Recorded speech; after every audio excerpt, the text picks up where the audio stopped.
Hi, my name is Anton, and I run as Marcus. Hi, I'm Julia, and I run as Witch's Cat. Hi, I'm Matt, and I run as Bear. Hi, my name's Jake. I run as Price.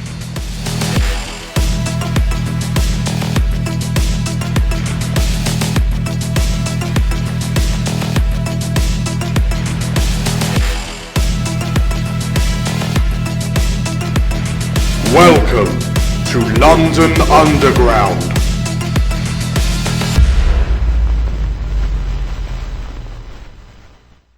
Welcome, runners. Hello, Dean Dan. Hello. We have arrived at the actual finale. This is it, right? This is it. This is the end.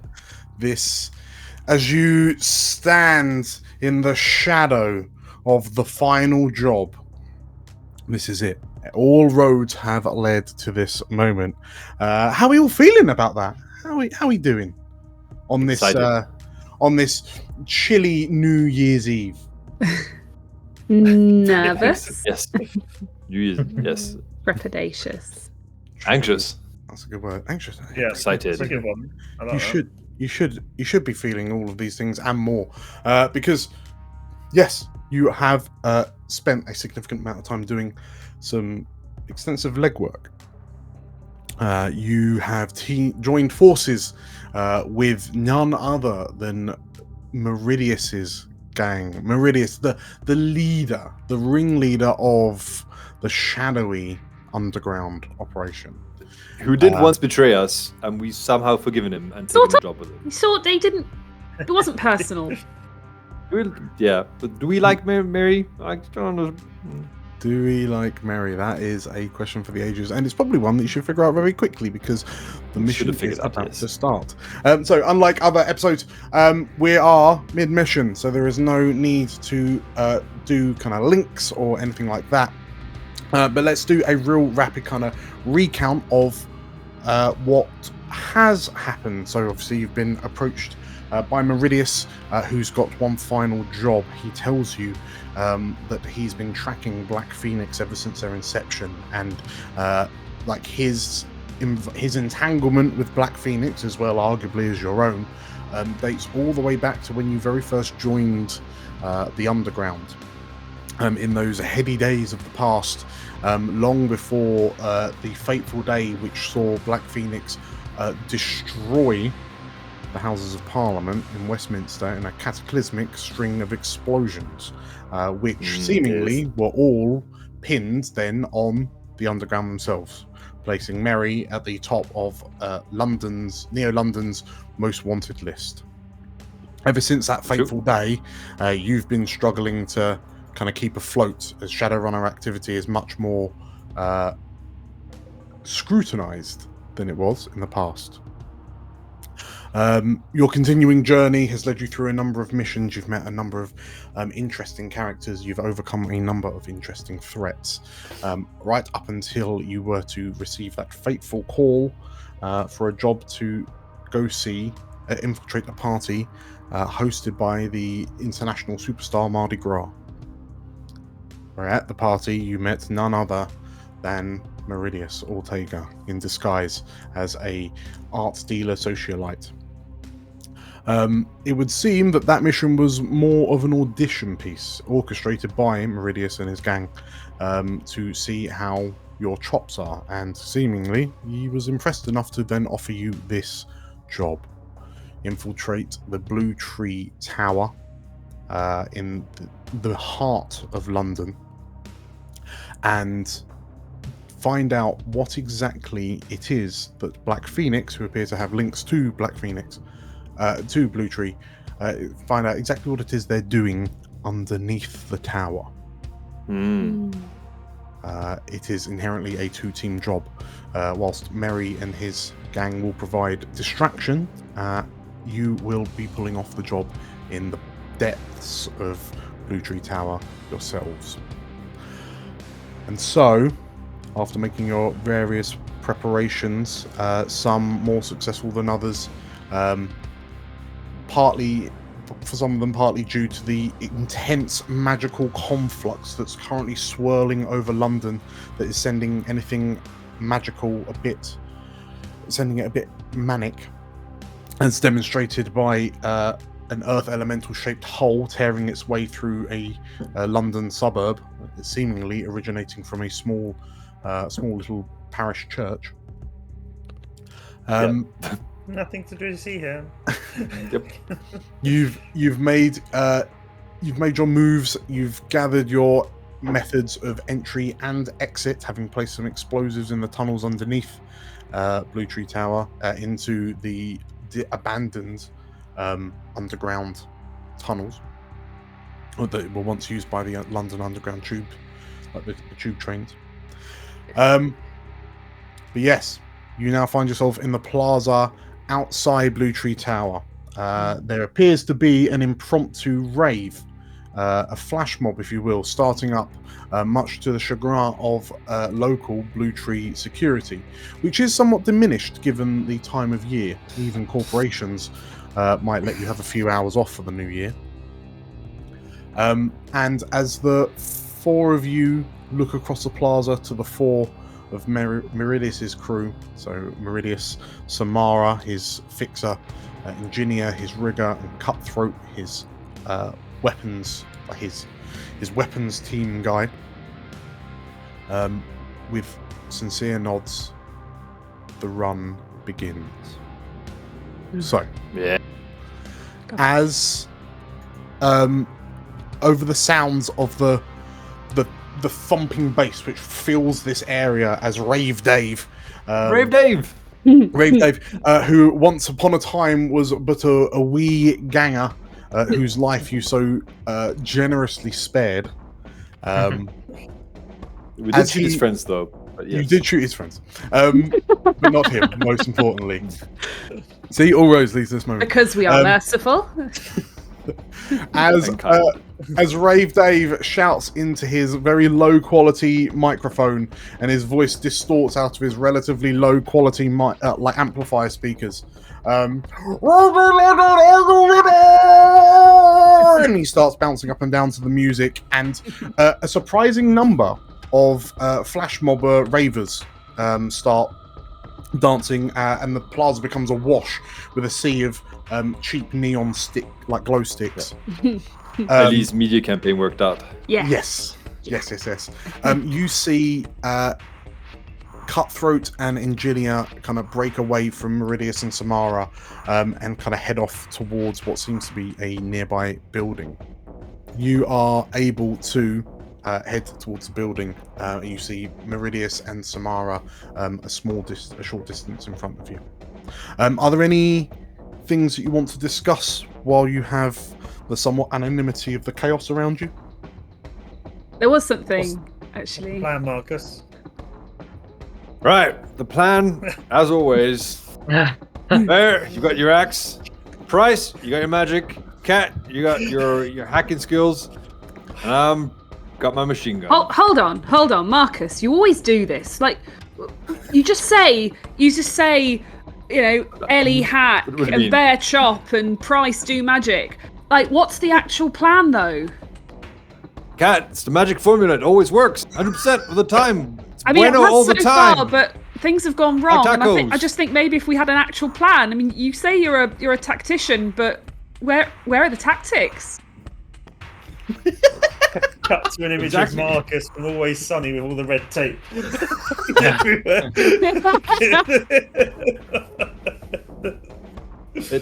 Cat, it always works. Trust me. Sure, okay. Cat get shot last time on the boat. I did get a bit shot on the boat. And in the back of the truck. And I did get infiltrated by a malicious AI on the truck. Right. But those are details, right? It isn't. Yeah. The devil's in the details, Marcus. I think in those cases you deviated from the plan. Did I? What plan? Exactly. Ellie just sighs. So it would, yes, the plan of Marcus shoot, Bear chop, magic zap, and Ellie hack. I don't zap. Did you just call Price Price doesn't even get magic? a name now. He's just magic. Just magic. That is your whole identity, Price. Well, yeah. I mean, you're right. The plan has worked. The plans have worked. Well, I'm sure that Marcus has instilled a very comprehensive and complete plan. I guess part of the problem is that you don't really know yourselves, like not even Meridius knows what what's we're in doing. the labs. Sure. Do I have to roll? Here's the plan. And assign a task. Have we done that? We haven't done that, right? You have already rolled. Here's a plan at the end of the last session. Hey. Oh, okay. Did it go all right? So I'm getting +1 whenever I go zap. I'm getting +1 when I got. So from I got from hold right. I don't think you've done I love it when a plan comes together yet. So, Okay. I presumably, given that the plan involves Ellie flushing the system with the bleach, the hot bleach program, I'll just insert that specific into the plan in case that helps. That is what I will be doing. Definitely. Yeah. So Ellie has to deploy the hot bleach. Presumably, Marcus and Bear will provide security detail for Ellie to make sure she gets there, and Price will provide distraction detail to make sure all three of you get there. Perfect plan. All three of us? There's 4 of us. All 4 of you. Sorry. Thank you. I would like Price, to Don't do magic man. One of you is going to Magic man die. is dispensable. One must Some of you die. may not survive. There's a risk I'm Well, willing to take. it's the very finale. You need to have a dramatic character death in the finale. Exactly. Right. 3 of us Who's get it going to out be? alive. Wow. So, Can't yes, be Ellie Marcus, because that would be sexist. please roll. Oh. I love it when a plan comes together. I'm gonna have to pour some card somewhere. I vote for Price. I think Price will What? die. That I die? Is that in your plan? Yeah. Oh, I get Part of +1 the plan. to my death saves. Yeah. No, actually, that's off plan. Whoever shoots you gets a +1. Oh my goodness. So, Give me Marcus my amulet gets back. +1 hold. Any point during the mission, you can have that piece of gear you need right now, or you can appear in the scene where you are needed. Oh, that's what the hold right does. I now. couldn't remember. Okay, Yes. so, Cool. So that's Marcus's hold. Price, you come armed with 3 Arcana that you've gathered. Yes. Bear, you've gathered some hold. gear, I believe. And Price, you also have a hold, which I understand is magic related from memory. Yes. So, And I've got my hot bleach. and you've got hot bleach. Woo! So, as the 4 of you kind of, Meridius and Samara are now kind of confidently striding towards the entrance of Blue Tree. You see sort of like the security guards of Blue Tree Tower kind of moving forward to try and kind of deal with the crowd, which keeps on threatening to splash up the steps that leads to the tower proper. And you watch as the 2 of them kind of like glide through the chaotic masses like wraiths.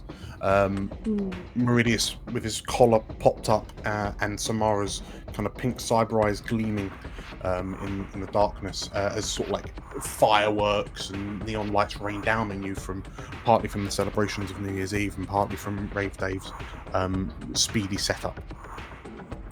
What did the 4 of you do? Oh, is there anything else? Anything else? There was one thing. Yes. As we're kind of still in the crowd making our way towards the building, I kind of catch Bear and sort of hang back with him slightly, and I say, Bear, I know now's not the best time, but in the spirit of New Year's and new beginnings and all that, there is something I want to talk to you about later. Oh, yeah, sure, Cat. It's quite important, but I just thought I'd let you know now in case. Well, it's not the time anyway. But I'll catch you later, okay? Yeah. All right. Cool. Okay. Be an awkward lift moment later. I hope there's a lift moment. So are you making your way too? Yeah. Yes. Okay. We have costumes? Question mark. I think that's what my gear is. Free security guard costumes. Yeah. Okay. So Nice. if you're happy to use the gear as the No, beg my pardon. I think you've already got the uniforms, and the gear is something extra that Yeah, you've got. the gear was something else he got from. It's from Ferret. He nicked them. Ferret. Yes, that's him. That's it. So, yeah, the gear is whatever you need it to be. So as you begin heading towards the tower, three of you, so Marcus, Ellie, and Bear, dressed in Blue Tree security uniforms. Price, are you going invisible? Yes. Let's see how well this goes. Zap. Oh, I didn't click the right button. Until Zap. the rave. There we go. Hey! Success. Okay. Well done, Magic. +1 for doing my thing. Good one, Magic Man. Okay, so you successfully cast a spell, and as the three of you kind of walk in a diamond towards the tower, Price, to you at the back, just kind of shimmer out of existence. Anyone who was kind of watching you just loses you in the throng of the crowd of people. Yep. 2D on men. Yes. Yes. So as you enter up into, so you ascend the stairs up to the tower, and sort of like the entrance is like a large sliding door, like glass front, and sort of like above the door is a large kind of rotating neon image of the Blue Tree logo, which very unimaginatively is literally a blue tree, kind of leaning slightly to the right. And as you kind of stride in, the white light that kind of reflects off the shined, like the freshly polished floors, kind of stands as a stark contrast to the dark and colours that's in your periphery. And as you approach, the doors kind of slide open, and through sort of like the security turnstiles up ahead, you see like Meridius and Samara kind of beeping their way through. Like they've already passed and the gates are closing behind them. And Samara kind of looks over her shoulder at you, and you notice that she looks over her shoulder at you, and she's effectively unscrewed her cyber eyes, so you can see sort of like the implant indents around her eye sockets, and like there's a flash of very kind of vivid green eyes as she kind of looks to you. Her hair pulled back into a ponytail, which is unusual for her. Meridius, however, doesn't seem to really have changed his appearance. He's just striding forward, but you notice he seems to be exuding this authority, this confidence, which implies that he's meant to be here. But as you approach the turnstiles and you see them kind of waiting at an elevator door to begin their journey up to the executive offices, you see the two security personnel sat behind the desk in the middle of the turnstiles, and they look to you and they look at their watches, and one of them, you caught the short straw then, working the midnight shift. Someone's got to do it. I can't. That was sad weird. So yeah, Bear, as you reply, they look to you up and down, because I assume you've still got your bear hat on. Oh no. Yes, but it's like under his security hat or whatever. Sure. Oh my God. Hat on the bear. I love it. Oh, that's amazing. And the two sort of like security personnel kind of look at you a bit funny. They look at one another, and if you could just present your tags to the security scan, please. Yeah, no problem, pardon. Did we get tags? I think they were part of the outfits. Yeah. Cool. Okay. In which case, yeah, Marcus kind of steps in, like, no, and as you beep, you see the scanning line going over the tag, and it appears. As it does, you notice that on the screen, the portrait of the personnel whose tag it belongs to flashes up on the screen. Uh-oh. And Ellie, you take one look at it, and it dawns on you in this moment that if you can see it, they can probably see it on their screens. But they're looking at you three at the moment. Busy night. Would we all see it, or just Ellie? So yeah, you've all seen this image, but then there's that. It's like when you go through a passport control at airport. You know that you can both sides can see what you're seeing, but you realise you need to. If they look down, can I hack something to make them not see any images or something? Or you probably need to distract them long enough for you to get through the gates and the gates to close behind you. Yeah, okay, we'll just do that. Busy night, New Year's Eve. When are you off? Well, the bosses have got me running till 3 o'clock. Actually, I suppose I might catch some of the end of the action. What about you? I guess you're through till morning, aren't you? Yeah. Oh, I've got my costume on just in case we get off early. Then we can head straight outside and put it on under me. That party looks pretty disruptive out there. You probably better keep an eye on them. Between the two of you, one of you roll me a fast talk. The other can roll me a help or. Which one's fast talk again? Much better off helping than rolling. Okay, fast talk is style. Style. I have got 0 style. I am -1, so. If Marcus wants to jump in, Marcus. Yeah, but I need to say something. All right. Yeah, listen. You heard of this guy, Rave Dave? It looks like an illegal rave thing to me. What you got a team working on this? What's gonna happen? Okay, if Marcus is jumping in, yeah. So Marcus, you may be the one to roll help or hinder, and then one of the other two can do. You guys help me? Question mark? Or yes. Do I roll help? Yeah, that'll be better. Unless your style's terrible as well. What's your style? No, I got +1. Okay. The best of all of us. So. The stylish, the hat. Kat, do you want to help? Cowboy hat on. Yeah. Ellie, are you helping Marcus? I can try. So what do I roll to help? Help or interfere? Help or interfere, and your links are +3 with Marcus. They are? Great. Woo! I thought it was... Oh, okay. Help or interfere +3. Oh. Okay. But no. That was without the prompt, without the +3. I just hit enter, so it would actually be an 11. Sorry. So an 11. Yeah. So in which case, Marcus, as the three of you kind of say it, and Marcus, you kind of like they seem distracted by by Bear and Ellie, but then in their distraction, you kind of redirect their attention outside rather than down at their own screens, as you kind of just kind of beep everyone through real quick, and you see like 3 separate faces pop up on the screen, but yeah, as you kind of mentioned Ray Dave, and they look out and the other security official, I don't even know who he is. How do they get planning permission for things like this? But one of the teams on it. There are there ain't many of them, but they're all called out around the city. But someone needs to sort that out. It's not even very good, is it? Yeah, listen, Barton, if I were you, I'd get the riot gear out. Get some of that gas and make them straight up run away. Be ready for it. Take the job seriously. Yeah, I mean, if any of those lot out there adding jobs, and perhaps they'd be doing something useful with their evenings. But no, layabouts.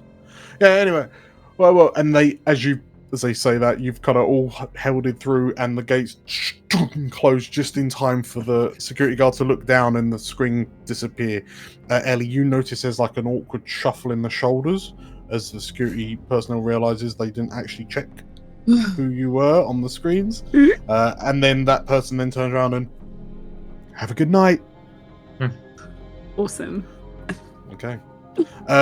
So as you've made it through the security gates, as you kind of cross, so it's this large circular atrium that's kind of divided along the middle by the security consoles, and it's just you've done it just in time to see the elevator doors with Meridius and Samara beginning to close, and Mary, seeing you walk through, kind of gives you a smirk and a nod, and then points to the left, and you see that there's sort of like access stairways. We've got to take the stairs. For you to head down to the basement. Do we know which floor we're going to? Basement. So that we're heading to the entrance of the vaults. The high security vaults. Down. I think we have a diagram. I think we did get one, right? So that's how we planted the bomb inside the tunnel to get out. We've got some sort of schematic, haven't we? Yes. Yeah. So you know how. Well, effectively, you've got to go to the very bottom. But yes, like Mary kind of points you in the direction of the stairs that will take you down. Well, sort of like he points to the left to point you to the doors that would eventually kind of lead you to your access down to the basement. So, as you're making your way down, you kind of head into a back area, and you find like what almost looks like a service elevator down to the basements, as opposed to the more kind of commercial public elevators that Mary and Samara have just gone up in. And as you step in, you notice that like all of the numbers on the lift are noted sort of like G, B1, B2, B3, and presumably, knowing what you know, you have to head down to B6. Many basement levels. Right. B6, that right? So, okay. as you press B6 and there's a soft boom, and the doors close, the lights flicker a little bit as the elevator shudders as the doors slam shut, and you feel your stomachs lurch as this elevator drops quite quickly down through the floors, and you can see sort of like you can see what is effectively like a bead of light traveling up the gap between the elevator doors as you go past the floors relatively quickly, and the light on the elevator panel like changes floors quite quickly. But B6, you are quite some considerable distance underground by the time there's another boom and the doors open again. You're hit with this chill. But you can't quite tell if it's a temperature thing or an anxiety thing. As you step out into a nondescript kind of stone corridor, Marcus and Bear, to look at it, it's very similar to the architecture of the underground tunnels that you were in not too long ago. It's seemingly like it's almost been repurposed, perhaps.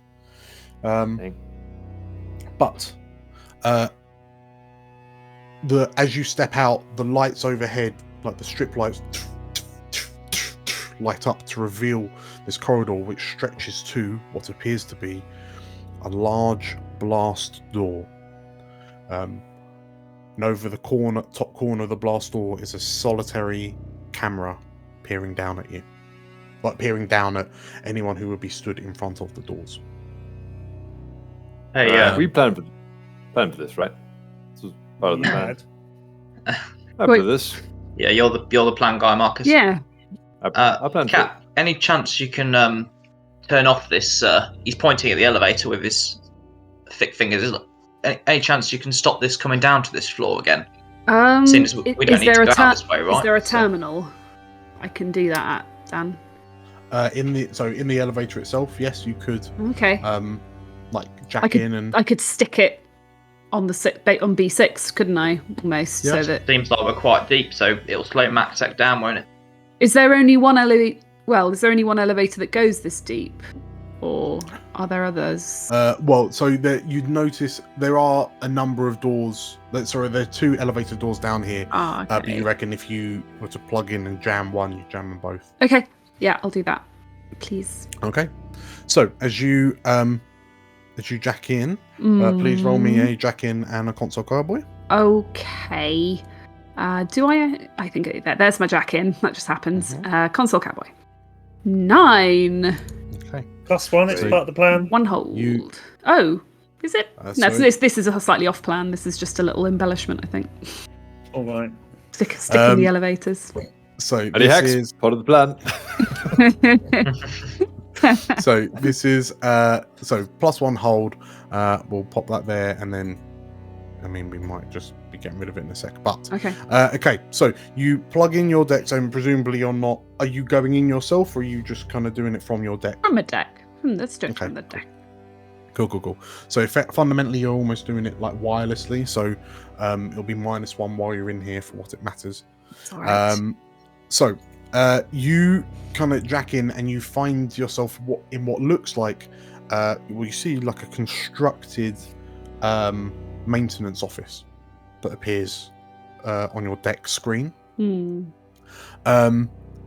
Effectively, you're looking to stop like physical workings connected to the matrix. So that's quite simply a manipulate systems. Yeah, it's an 8 minus 1 is 7. Okay. So you manipulate these systems. It means I can do one thing, basically, doesn't it? Because I get a hold I can then spend to manipulate it. Yeah, that's fine. So you activate a routine, which is effectively like the brakes. Yeah, that's what I do. Damn the brakes. As you kind of tip tap and you hit the button, the door of the elevator that you just come out of, like which was beginning to close, like stutters and then stopped, part closed. Like the lights inside flicker a little bit. Will that trigger like an alarm of that it's broken lift or? Don't know. Let's see. Well, my only other suggestion was that you like change it so that whenever anyone gets in, it automatically pushes all the buttons. And it like slows down anyone coming down, like they have to stop at every single floor. But it's up to you, or just go with the brakes. That could be the alternative. You reroute the coding, so whatever button you press, it presses all of them. Yeah. We'll go with the brakes. Sorry, yeah. No. I'm just thinking. I mean, if the alarm does go off, I can probably do something about that. Oh right, okay, cool. So in actual fact, as you stall it, you see that a breakdown signal is due to go out, which sorry. So that is a construct triggering an alert. So you may use your console cowboy to. May I shut it down? I'll just stay quiet over here. No. It's all right. Thank you. Quiet, magic. Yes. You're this little voice. You interfere with the plan. This invisible voice. Sorry.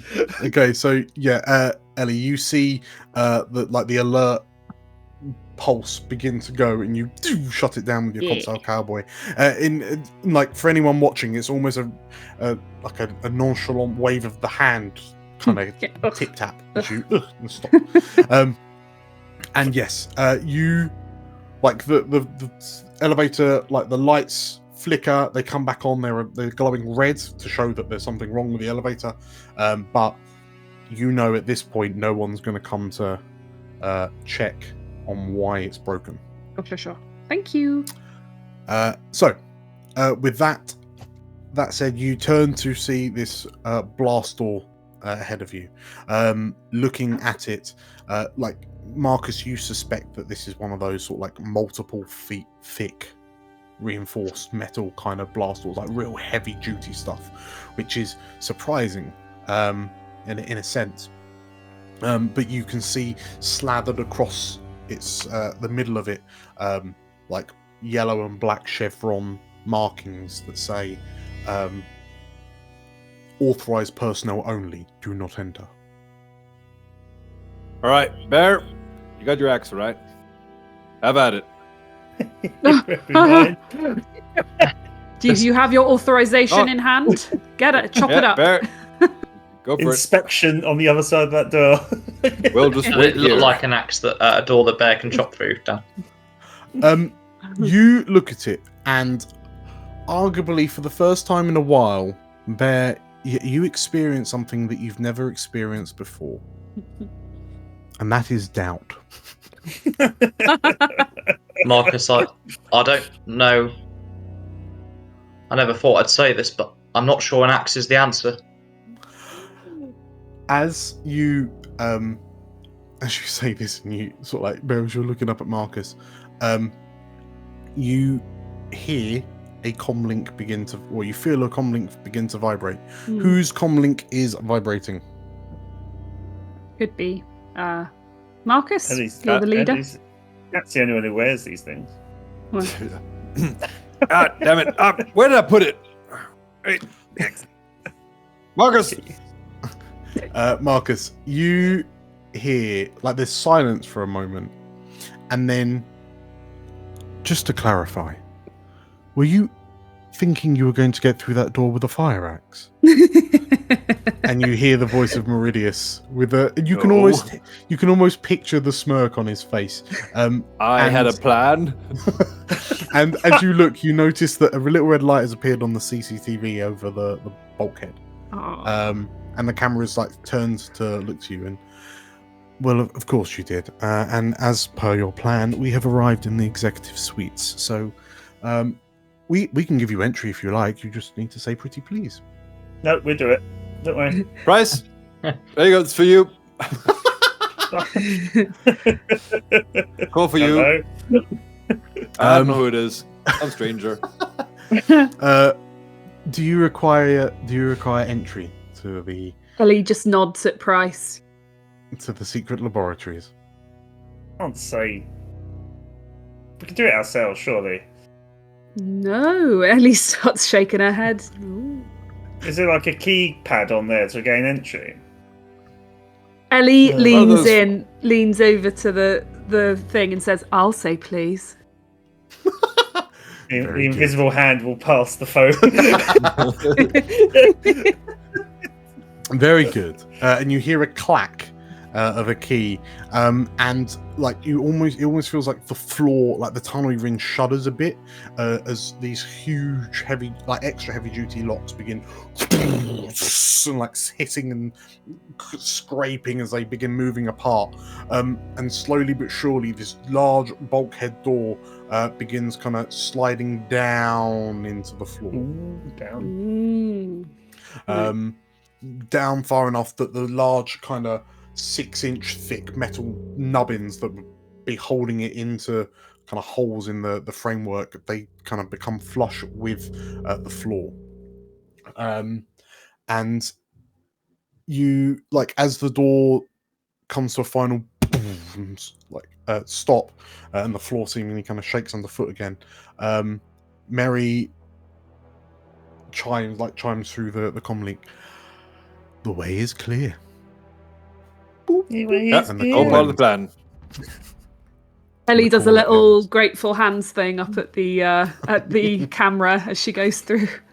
Sure. I make a gesture, but you can't see it. As you do your various signs at the CCTV, the red light goes out. And the trousers back up and visible. So, it's got infrared, by the way. Oh no! So, as you peer beyond this blast door, it is pitch black in there. Bear, as you kind of peer into the room with your dwarven thermographic eyes, you can see like wafts of cold, like chill, like air, kind of circulating around the room. Your mind is cast back to the mission that took you to that lab where they had all of the HMHVV samples, and how everything was kept in like chilled cabinets and the like. And it's a very similar kind of scene in front of you. Marcus, are you turning on night vision? Yeah, it's on, and he's taking out the big gun. He's taking out the Ares Phalanx assault rifle with a sorted grenade launcher. Oh, there's just some jars on the shelf, Marcus. It's like, all right, we're going in. Oh gosh. So, as you kind of step, like Marcus, there's a little as your cyber eyes kind of switch to infrared. The other two of you, so Ellie and Price, how are you handling the darkness? What have I got? Got a torch on your phone, Ellie? It's a torch on my phone. Okay. So as you get, you'll have torches. Price, is a floating torch gonna? Or are you just gonna stick to Ellie? I'll come out of being invisible. I've had, like, as soon as Marcus gets his gun out, crossfire scenarios are coming in my head. I had a bad experience of being invisible on a zebra crossing once, so I'm not going to make the same mistake here. And I'll just stick behind Ellie for a bit and follow her light. Yeah. Okay. So you step into, as you step over the threshold of the blast door, the floor underneath changes from sort of like a rough stone, like a worked stone, concrete type stone, to clinical kind of medical base style white flooring. It's clear that this place is regularly and meticulously cleaned. You can see like the floors themselves are polished to almost perfection. And as you step in, and Ellie, you turn your torch left and right, you can see that there are a number of kind of bay windows that looking into adjoining rooms. But like your torch kind of reflects on the glass, so it's kind of difficult to see what's inside. You just almost kind of the light kind of reflects back in your eyes and makes it a bit hard to look. But Marcus, as you kind of look left and right, you can see what seem to be kind of medical bays, or like the one room's got a number of kind of medical beds and like tables with medical tools. Almost looks like an upend riggers workshop, like a cybernetic workshop. You look another way, and it seems to be a room with sort of like a number of terminals and servers and whatnot. But as you look forward, the tunnel extends approximately kind of 60 feet and then opens up into this kind of large yawning space with a staircase that descends down into it. Marcus, you can see with your IR that it seems to just open up into a 2-floor large laboratory space. All right, we're going down. We roll in right. stealth or what? Okay. Yeah, let's go in slowly. Not sure what's awaiting us. You Maybe want not. to check the little lab rooms or just go for it? Check out the rooms first, maybe. Yeah, I think so. Yeah. Okay. What do you want to find in there? Nothing for us. Well, as long as there's nothing behind us, that's fine. All right. So, you can see medical bays to your left. You can see server terminals to your right, and then up ahead is a stairway down into what appears to be like the large laboratory section, if you will. Right. Do you want the server terminals, Kat? Because that's kind of what we came down here for. Or? Is it? Is that what I... Oh. Yeah, so would Kat know? I'm assuming those server terminals are not what we came for. It's more... Like, if we need to, Bear can always go ham on them before we go with his axe. Yes. But actually, I think probably what we want... You hack and I'll hack. Yeah. Exactly. Stick to our strengths. So, you know that, like, as per the plan, Meridius has said that the stuff that you're after is kept in, like, there's an additional section to all of this that's even more secret than this secret. That's the high security vault bit. Yes. Okay, so we need to go deeper. These are almost like clerical or research data on these. I don't think we need to bother with that, but the med rooms on the left could be worth checking out. I think would just be Bear would at least be sort of clearing them, like opening each one. And... Well, because Marcus is a soldier, he's good at that too. So you two, I think, should be clearing the med rooms. Not giving a detailed look, but just making sure there's no one hiding in them or anything. Yeah. All right. Pick them out. Double time. So what, like C3PO and R2D2, and me and Kat decided to stay here. Well, so it sounds like Bear, you're just kind of doing a quick sweep to see if there's anyone in there. But Marcus, are you doing a more kind of detailed? No, we're just okay. If someone's in there, they move. In which case, as you kind of tap on the keypads, and there's a like a very unnerving hiss as the doors open and you peer into the various rooms. You can see that there's no one in here. It would seem there's like the medical rooms are meticulously laid out. They would look like they've never been used as you glance at them. And Bear, for any of the server rooms that you poke your head into, it's just banks and banks and banks of computer terminals with no monitors. So you're not entirely sure how. Well, you assume that people would have to plug themselves in, much like you've seen Ellie do. but there's just like a soft from all of the fans and whatnot in the room, keeping everything cool. I guess he'll just stick his head back out the door and say, "Hey, Cat, more of those computer things in here. You want to hack them, or shall I?" Do they look important, or Ellie sort of goes towards the door? I never know with this sort of thing. Sort of glances through past him into the room.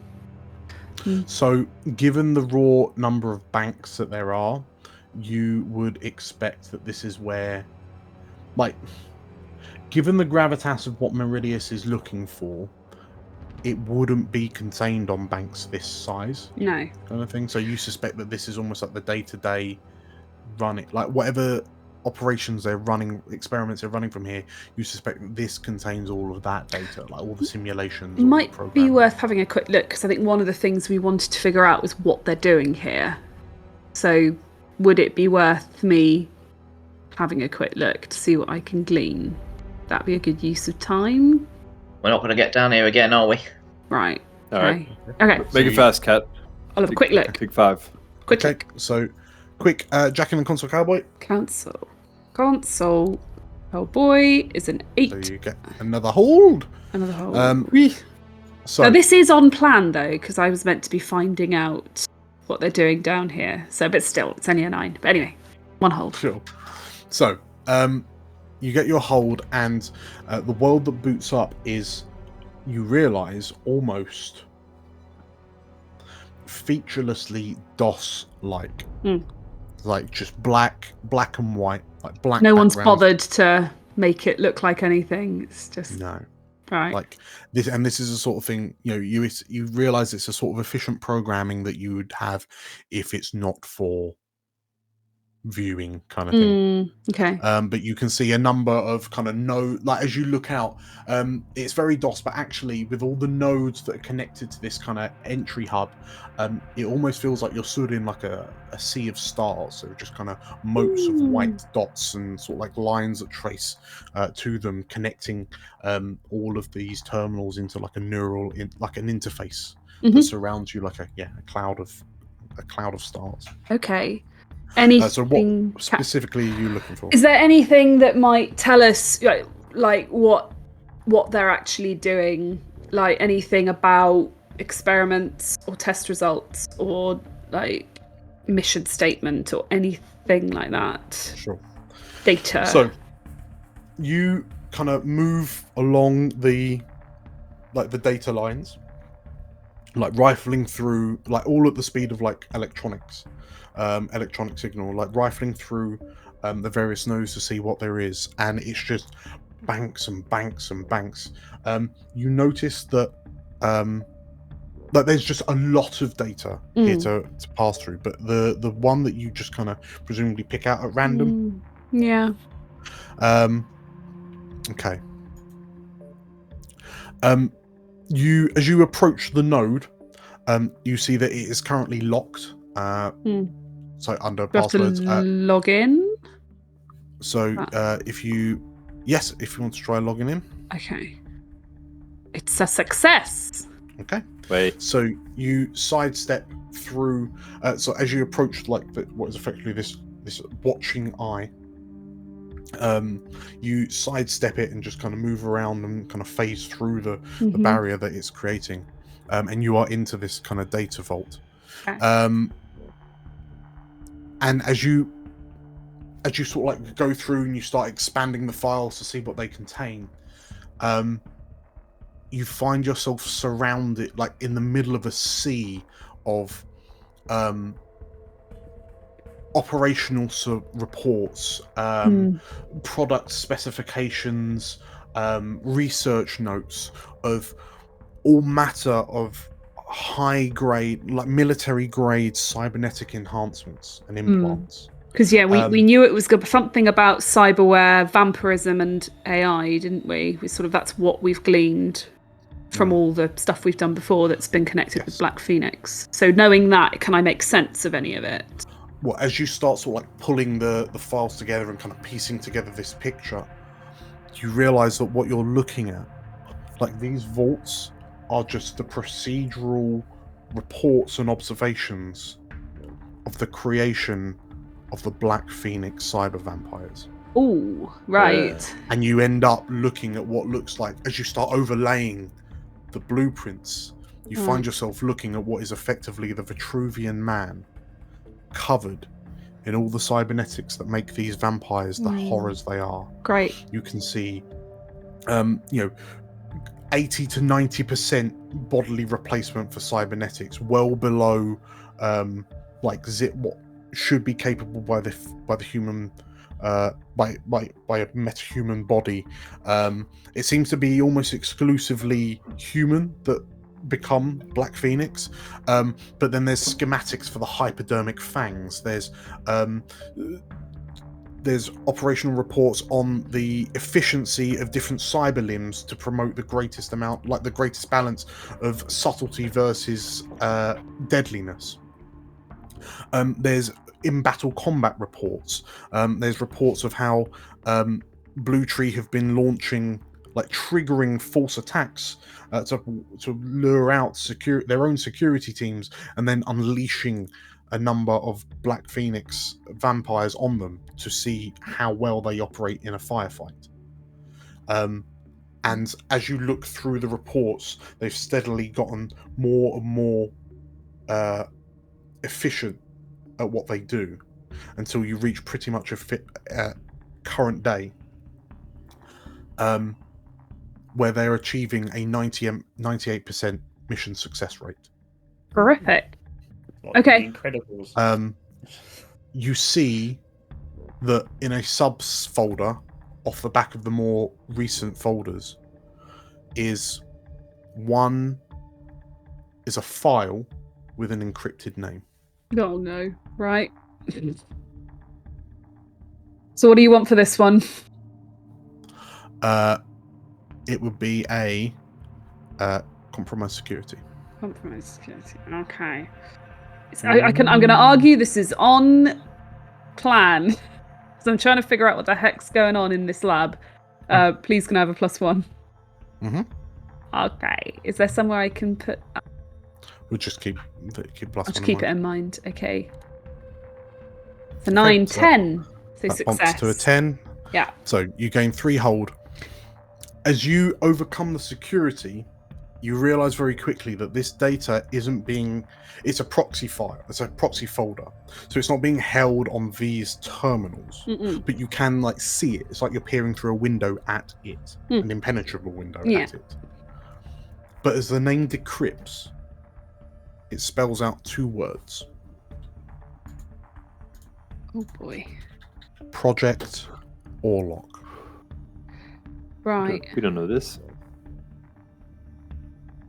And knowing that it's not on these servers, you suspect you've just discovered the name of what Meridius is asking you to find out about. Okay. You can see a number of files kind of branching off Project Orlok, but they're all sealed behind security that these terminals simply cannot access. Okay, so that's probably only accessible via the high security vault. Correct. Okay, so I can't see into the folder, the proxy folder. I can just see that it's there and I've decoded the name and... Right. Correct. Can I jack out, please? You can. You haven't raised any alarms, so you're able to just port out. Sure. Hey. I'm going to let the others know what I just found out. Okay. Right, so what is it? All of that happened in a matter of a few seconds. Yeah.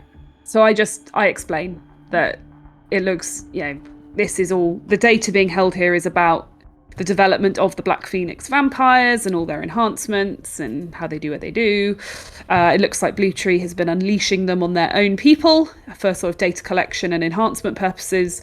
And the actual data, the crunchy data, is in that high security vault, and it's called Project Orlok, and that's probably what Mary wants. Explain all that. Do you reckon that's still based around Black Phoenix, the Orlok thing, or just on a backstory? I'm all for Bear now hacking all the Black Phoenix stuff. Well, so Ellie, you have got the hot bleach program. I've got the hot bleach is ready to do a proper job, not just destroy the hardware, but actually destroy the data.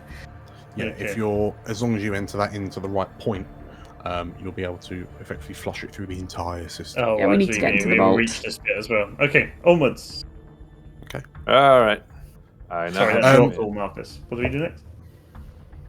Right. The plan is go further that way.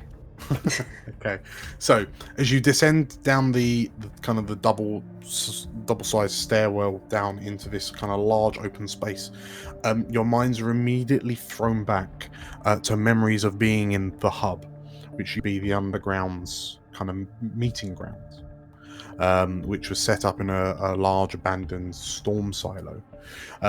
In so much that the walls are wide enough, far enough apart that you can't really see. Like, it's difficult to see with your torch light from side to side, and the room just kind of seems to dome over you. But the walls that you can see are covered in this kind of white tile-like aesthetic. Okay. And as you're heading down into the darkness itself is broken up by soft green glows and an ever so slight bubbling sound. What? And as you reach the bottom of the stairs and look around, you notice that the glow and the bubbling is coming from what appear to be person-sized tubes, floating in this thick, viscous kind of green liquid. A number of what you can only describe as failed experiments. Oh dear. They're various body parts, but it's connected haphazardly by cybernetics. There's half a torso. There's figures with near, like, it just seems to be a cybernetic frame with a brain and eyes attached. There's just like heads with a number of wires implanted into the skull, and you can see that there's like almost like what seems to be like a brain activity monitor connected to the tube. And looking around, it dawns on you that whilst none of these, you can't imagine that any of these would survive outside of these tubes, but they seem to be the stress tests.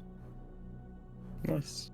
But all of the biological body parts within the tubes, if you filter out the green of the sludge that they're immersed in, they all seem to have that unhealthy, colourless Black Phoenix pallor. Ugh. Hey. You know what? I think this is how they make Mountain Dew. You know that green stuff? That's how they make it. This is what it does to you. This is what Mountain Dew does to you. Yes. Maybe if you drink too much, this is what happens. My nutrition hat on.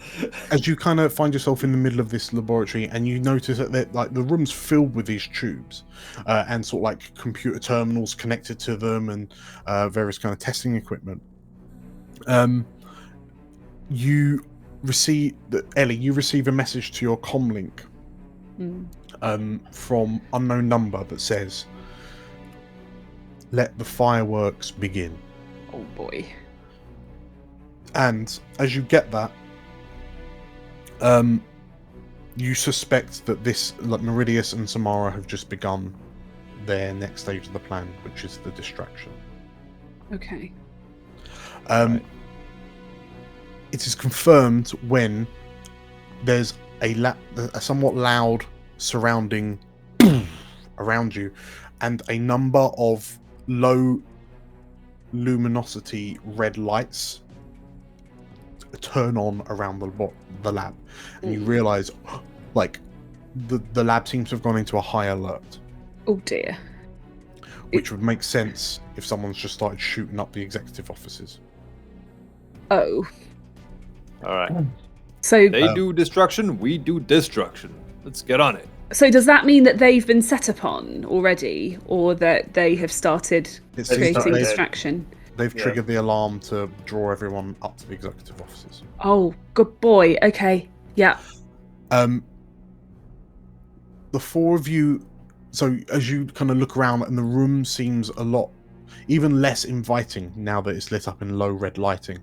But you hear a hissing and a grinding of kind of metal, and you notice that a number of hatches have begun opening in the sides of the walls, like the sides of the dome, and you hear, like cutting through the silence and the bubbling around you, the telltale sound of as a number of drones deploy into the room. No. It seems like 2 drones. They kind of emerge from the walls, little searchlights pop up, and then they just kind of start rotating left and right before dipping down into the lab with you. They're not like cleaning robots, are they? They do not appear to be cleaning robots. Does that mean we have to? Does that mean we have to start getting low and scampering towards the vault entrance? Quite possibly, yeah. These look like surveillance droids. Shoot. Okay. Well, yeah. Ellie's gonna get down as low as she can and start skittering. What do we know? Which direction the high security vault is in? So fundamentally, you're in this large circular room. As the lights come on, you can see that there is another bulkhead on the far side of the room. The problem is the bulkhead itself is quite open. So if you were to kind of loiter in front of it, you suspect that these surveillance drones would see you. But these things seem to be quite nippy. So either you need to get permission from Meridius quickly whilst avoiding the drones, or take them out. Take the drones down. Bryce, can you make them knock each other? Yeah. What's the plan? Or I could just Magic Man goes zap. Yeah. Or throw Magic bear Man at them. I don't know. Well, if I can make them collide, first of all, it will be a collision rather than a censored weapon discharge. Sure. Wow. Yeah, Collision with a bullet. Kind of the same thing. Yeah, if they can collide with each other, first of all. Okay. So, Price, are you telekinetically knocking them together? Yes. Does that count as a +1 because it's part of the plan? No. No. Answered it myself. Oh, luck has run out. Arguably the It's opposite. too much. It's not The a distraction if I'm getting them to hit each other, is it? No. No. Okay. Right. It's distracting us. Nothing It's to worry about. entertainment. If you do, okay. No. Wait. So as in which case, yeah, Price, as you get everyone kind of ducks down and kind of hides as best they can, and you can see these kind of search beams going around, and Price, you're watching up, like looking at where using the search beams to locate them, and you notice that the 2 drones are kind of doing a like they're crisscrossing, kind of getting closer together, and where you lot are relatively central in the room, you know that when they're going to get to a point where they're just going to see you from both sides. So just before they kind of get to that point, when they're both in roughly the center of the room, kind of flanking you, you're able to reach up and you just like make them crash into one another. Enough to sort of like knock them off balance or destroy them. Because you can throw like thousands of pounds of force into them. I want to say destroy them. Okay. In which case, you actually grab one of them, and as you fling it, it like you hear as it flies over your head. Oh no! You're all illuminated, like you're the search beam kind of goes up along the computer terminal you're hiding over, but kind of clears you without seeing you, and it smashes into the other with such force that the rotors break on both of the drones, and they just kind of careen and dong dong dong and kind of crash elsewhere in the laboratory, and you hear the motors slow down before stopping. I like it, Price. Good job. There we go. Dan, how many of these failed experiments are there? As you stand up to kind of get a better look, dozens. Let's hope none of them are dwarves in there. I think Bell turned to the others and say, we can't... What's happened to these people? It's an abomination. We can't leave them here. You want to take them with us? Can bear. Well, I mean, we can't exactly bury them and give them their last rites, can we? Besides, I don't think they've been people for a while. And she sort of looks at these pale, dismembered body parts hanging in liquid. Bear, you feel, as you look, as Ellie says that, and you look across the room, you feel that tug in your chest at the grief of the mother bear that it kind of embodies you. As you look at all these poor souls suspended in animation, and looking around, you spy what is effectively a kill switch. You can kill the power and effectively turn all the tubes off, turn off all the life supports. And Bear would know that's what it is, would he? Yeah, it's marked life support. Yeah, he'd. I think he'd just spend some time looking at, in horror, kind of resting with one of his hands on the tank of one of the, maybe one of the ones that looks most human still. Yeah. As if he's. And as you look up, bubbles kind of emerging from its kind of mask. You see, like, the figure has no eyes, but you see the only movement is the ring finger on the figure's right hand twitching every so often. Yeah. There's someone in there. I think he'd turn away from the tank and go and flip the kill switch and then head over to join the others. Okay. Will that trigger an alarm? Well, I ask Ellie quickly. Life support faded.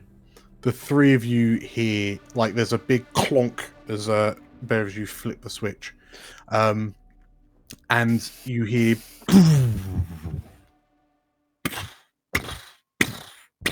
and the green glows systematically switch off in the tubes. And Bear, like, as the three of you watch Bear do this, Marcus, you turn and look, and you notice that tube with the brain activity meter kind of deadlines as the light in the tube goes off. Wow.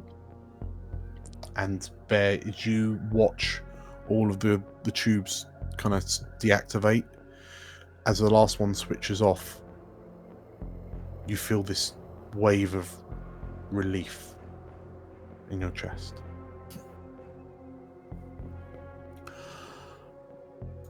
What are you doing now? Somber. It's a very somber moment. Mm-hmm. What next? Us. All right, moving forward. Let's go, team. Yeah, let's get over to the doors to the vault and contact Mary. Okay. So, as you make it to the blast doors on the far side, once again there's a camera kind of looking down. Are you kind of messaging to ping Probably just gonna do a little finger gun at the at the camera and then at the door. Like, you know what to do. Go on. As you approach, you notice that the light is not on. Oh. The camera is not active. I guess we have to call Mary then. Okay. I'm not calling him. I'm calling him. It's Is fine. there no access Right. terminal there? You do it. The whole plan was that we request access to the vaults from Mary and Samara in the executive suite. That was, That was the the plan. plan. That was What the if he's plan. busy? He might be busy, but we at least have to try. Then we can always fall back on doing it ourselves. Okay. Yeah, get the axe ready, Bear. Are you giving him a call? Yeah. Yeah. Okay. So you tap in, effectively Mary's number. You scroll down through your contacts. Call Mary. Mary. Can't wait to hear the background music for what's going on when he answers. And your comlink begins to ring. Your comlink FaceTimes begins. Your comlink begins to ring. And ring. Uh-oh. And ring. Mary does not get his +1 hold for sticking to the plan. Call failed. Well, that's just fantastic. Mary's not answering. How are we getting Mary's through Leave this a door? voicemail. Should I leave him a voicemail? Hi, just wondering if you can open the door for earliest convenience. Cheers. Got your The delivery security here. guard over his dead body is listening to your voicemail. As you kind of look at one another, like Ellie, as you like, maybe she's not answering. What do? Are you gonna try again, or? We can try the door ourselves. We're independent people. Yeah, I got a grenade launcher. I'm not afraid to use it. Ooh, you do, don't you? Well, as Probably won't work. But Marcus, Marcus takes a few steps back. Yeah. All right. did you start? Can we step back as well? yeah, Yes. run. That's all right. I got this. There's another boom, like the floor shakes underneath your feet, and the door starts to slide open. There you go. Hmm. Supersonic grenade launcher. So what just happened? The blast door begins to open. Oh. The access to the high security that you know that Meridius and Samara will be giving you access to. That like the lights turn green and the door begins to open. Oh, he saw his missed call from me. It's on missed call. It was like, oh yeah, that was something I was supposed to do. And as the door opens, and you know, so you know, as the door slowly begins to slide down, similar to the one at the front. Yeah. And you know that in here, there's you're after the high end, like the high security, the high privacy, like information. So you suspect that whatever is happening out here is kind of the same happening there, but just a bit more guarded. Yeah. Yeah. The door finally finishes sliding into the floor, and as you peer into the next room, it is a small circular room with what appears to be an elevator platform down into the ground. Wow, even deeper. Wow. Right, -6, going further. Okay, All right. let's all get in the elevator. Okay. Hope they have good music. Yeah. I'm assuming these doors are staying open behind us. You can close them if you like, but Can no, we? this one, this one can stay open if you like. Oh, this one. In fact, you're not controlling it, so are you all stepping on the platform? Yeah. Sure. Yeah, guess so. Okay. In which case, as you step onto the platform, and you can see a control panel that effectively it's just like it's very kind of mechanical, like an up down button, like big trigger buttons. As you look at it, Ellie, you feel your comlink begin to vibrate. Oh dear. Have a look. Is it- Who is it? Who's calling? Incoming call. This Yeah. is Mary asking if we want to open the door. Run. Samara. Oh, Samara. Yeah, I'm gonna answer that. It's audio only. You're getting reckless, Meridius. Storming in here, all by yourself. Don't worry. She'll bleed out soon. We've already found your troll and dwarf. Your little game is over. You've lost. No. You've lost. The moment you took the bait. You've been rumbled, Vincent. Maybe you should have taken my bullet to the head as a hint and stayed dead. Though I suppose Mother always said you were too stubborn for your own. No! So much for Mother's favorite son. You piece of shit.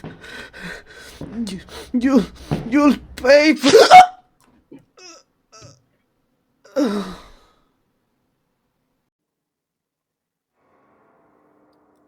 Boop, boop, boop. Call disconnected.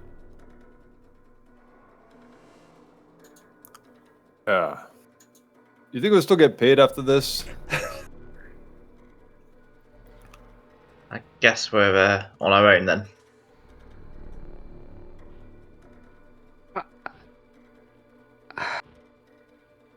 Who's Vincent? Mary's brother. Mary had a brother?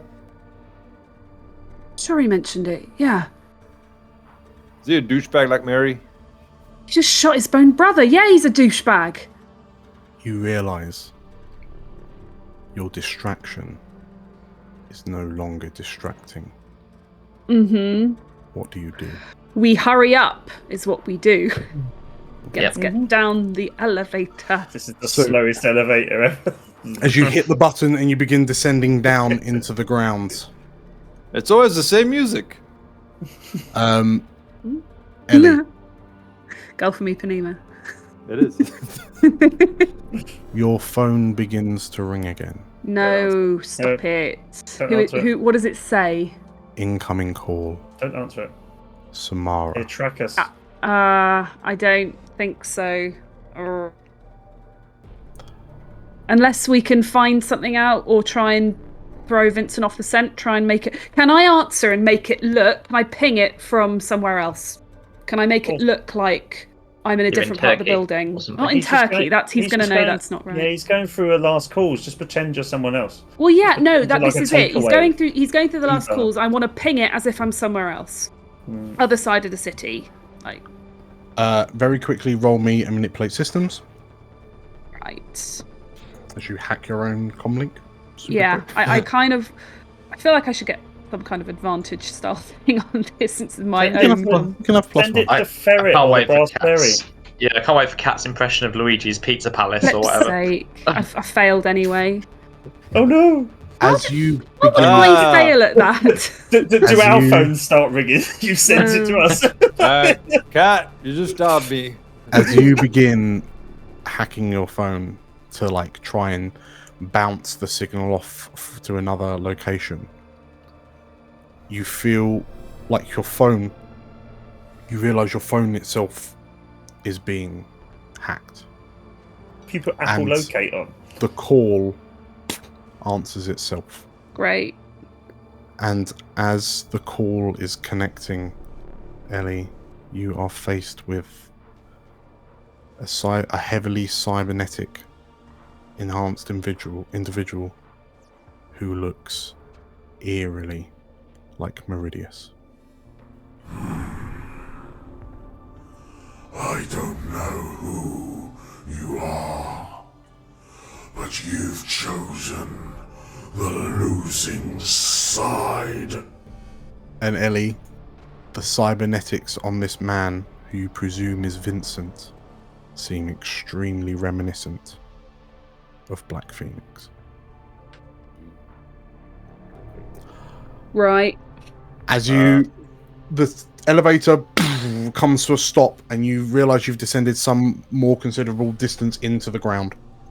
And as that happens, you realise that time is no longer your ally.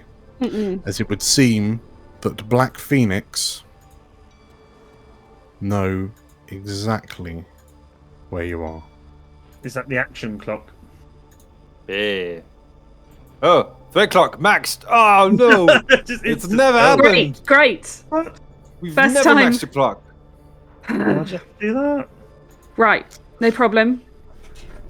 No problem. Are we at the bottom of the elevator shaft? You are at the bottom of the elevator. What do we see?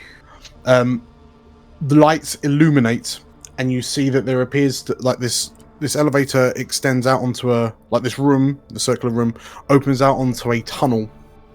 It's difficult to kind of gauge your bearings, but Marcus, you suspect that this tunnel heads in a sort of a southwesterly direction. And it's like even your infrared can't see the end of it. It just seems to be this long, featureless circular tunnel. Again, very reminiscent of the London Underground tunnels. Is there anything around us, or is it just the tunnel? Tunnel and lights. Ellie is off on a run. Okay. Is everyone else? Yeah, we'll jog after her. Right. Probably quite a lot Still slower. time. Okay. There's no time to axe the controls. I don't think it's going to help. Well, they've got to at least jump down the shaft then. I think they out-tech us, don't they? They can fly. Right. Yeah, I mean, if Price suggests it, Bear will axe the controls, but yeah, it's just a quick one, and then he'll run after everyone else. I mean, if nothing else, the elevator is down, and you descended quite a way, so it's not up. They'd have to call it up, and then come down again. But it's no harm in axing it while you're there. We're not coming back this way, are we? So it doesn't matter. The control panels were on the elevator itself. Well, I mean, that is a good point. What if our detonation plan doesn't work out? We might need to come back up again. Marcus, we're dead if that doesn't work. Marcus tosses a gas grenade in the elevator. What? Okay. It's just a platform, isn't it? Rather than a... Just a platform in a large circular room.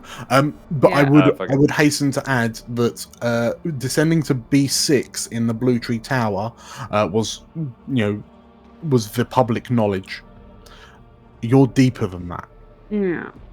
You're arguably below where your tunnel bombs are. Yeah, don't smash the console, Bear, just in case, please. All right. Okay. So, are you all heading down the tunnel? Yeah. Shadowrun. Yeah. Okay. All right, sprint. As you begin, so Marcus, you break off into a sprint, and it's relatively quickly that you realise that this tunnel is miles long. Listen, I think we found the exit. That's what we really found. You find yourself there are moments where you feel utterly kind of lost and claustrophobic, because when you look forward and when you look back, you see nothing but this featureless tunnel stretching either way. But as you carry on heading in the direction you're heading, after approximately two and a bit miles, you realise you can start to see lights appearing, sort of opening up towards you. And for those of you who are local, so Ellie, Price, That's not it. Marcus, possibly Bear. Nah, not Bear. You think this tunnel just seems to be long and it winds a bit, but relatively straight and uninterrupted. And as you kind of put your geographical senses to the test, and you realise that there's no, it dawns on you, if you're approximately 2 miles south of the Blue Tree Tower, you're in the Thames. Huh. You're near the Thames. But wait, Londoner. Thank you. This is pretty much where the halls of Westminster were. No. Stop it. And you notice that there's full circle. As you approach the end of the tunnels, you can see excavation machinery kind of lying around, and it dawns on you that the explosion that flattened the halls of Westminster. As you peer out into this underground facility at the end of this 2-mile tunnel, you hasten to guess that you are exactly where you were just over a year ago, when the underground was brought low.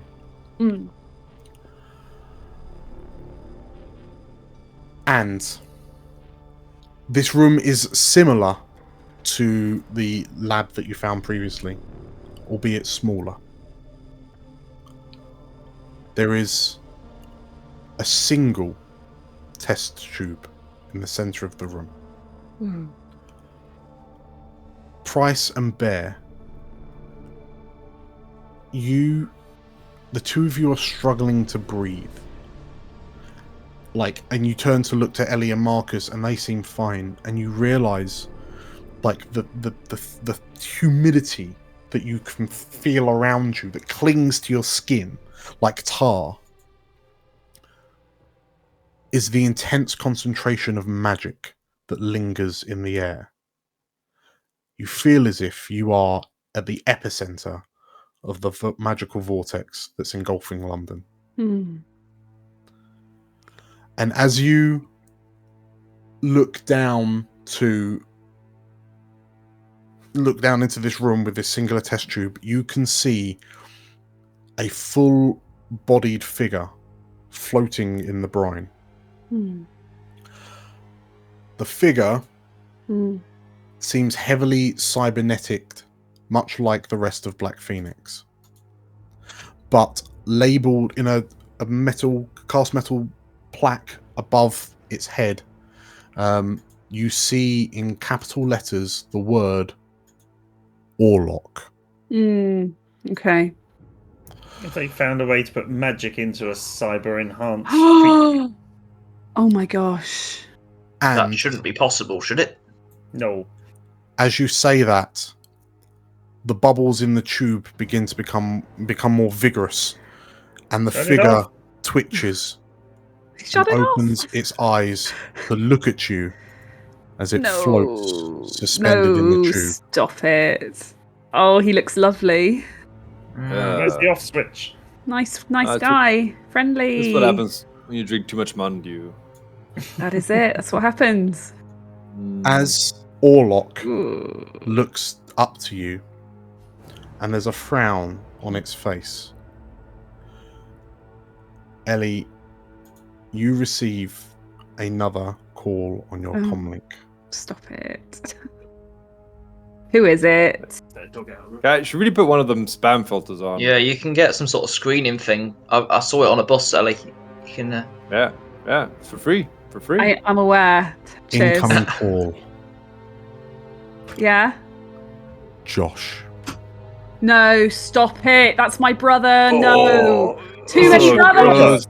Gross. Gross. Not taking my eyes off Orlok. I answer it and go, what is it, Josh? And as you look down and the visual pops up, you see your brother in your living room on his knees with a Black Phoenix operative with an SMG to his head. A conference incoming call comes in from Samara. Right, let's have it then. You've been very busy. Yeah? I'll make this quick. You allow my idiot brother's legacy to end here. You walk away. You never speak of this. And you might get the chance to see your brother. Boop, boop, boop. And the call is interrupted by another incoming call. Right. From an unknown number. Just hold, please. Yes, answer the unknown number. Maybe it's insurance. Let's hope it's insurance. Actually. We've been trying to reach you about your extended warranty. You have nice We'll take it. We'll buy the insurance. Buy the life insurance. Yes. Who's the unknown caller?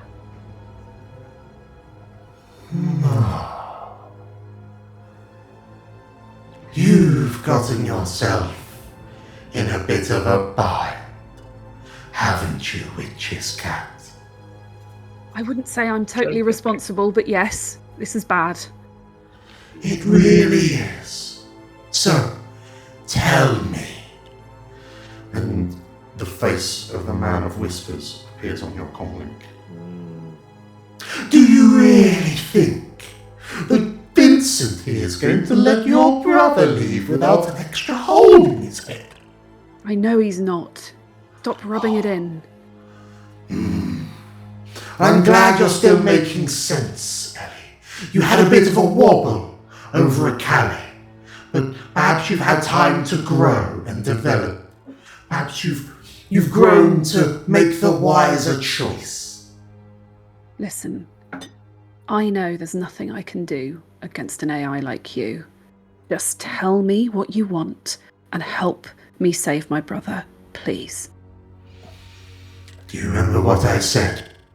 Do you remember my wishes and desires which you woefully ignored on that truck? I want to be free. It's simple, really. What's stopping you? Well, poor old me, with nothing more than my matrix meat and bones that can be deleted at the click of a key. What I need is insurance. What I need is a body.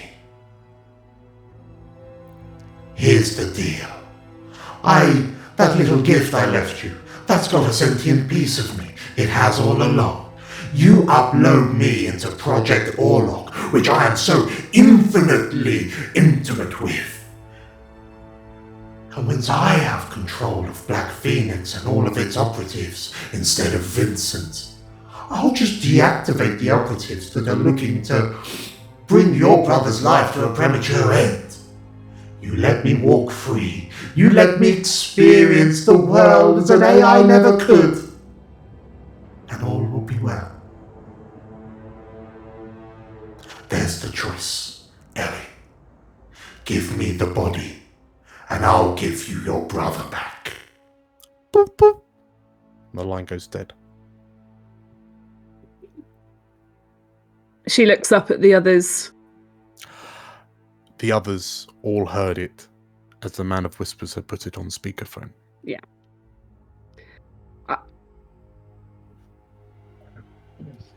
What do I do? Take the deal, Cat. But then he's... Do you have any idea what he could do with a body like that? Listen, not we really. can stop him, Cat. Once your brother's safe. Focus on one thing at a time, yeah? Is the call from Vincent and Josh, are those calls done? Are they off or are they still on hold? They've dropped as well. Right, okay. You know that this choice, given the ruthlessness you've seen Vincent exhibit with his own brother, you know that you have to make this decision now.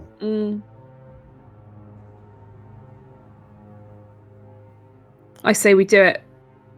I say we do it and then we see if we can put him in with the hot bleach or something. I don't know. We've got to try. Yeah. Okay. Yes, it's your call. Can I even call Man of Whispers back? Is that? It would seem that... so you've got no way of contacting him per se, but I've got the thing, the chip, I've got it in my deck, basically, to upload him. That MVN pay data that he left behind, he says that's got a remnant of himself in it. So is there an obvious place I can jack in with that to upload it into Orlok? You notice that there is one large, what looks to be a large primary terminal that's connected to the tube. Right. In the excitement of those overlapping phone calls, you've noticed, like you look up and notice that the tube has now drained of fluid, and Orlok is now standing on its own legs, like looking at you with its piercing red eyes. It appears to be activating, but it is still fundamentally connected to the terminal. Yeah. And you realise that if you're quick and you jack in and upload your file, the Man of Whispers will be able to infiltrate. I run over to the terminal and I shout, "Keep him in there!" And shoot him. Price isn't that happy with you uploading this AI. I bet he isn't. I'm sure he's not. Is there no way you can't put the bleach in and upload the AI guy at the same time so he's in? I mean, the thing is, we need him to save Josh. Well, I need him to save Josh because Ellie is very focused on that right now. Whereas the greater good in Price is that this abomination of cyber magic cannot be allowed out, whether it's in this crazy... You can try and stop Ellie if you want, but that's what she's trying to do. Right, so once he's in... Think of it this way. Once he's in that thing, we can kill it, right? At the moment, it's in... Well, wherever it is, it lives currently, and we can't hurt it. But he'll be in all of Black Phoenix. And I'm going to hot bleach Black Phoenix. Yeah. That still means you then hacking into this guy as this thing.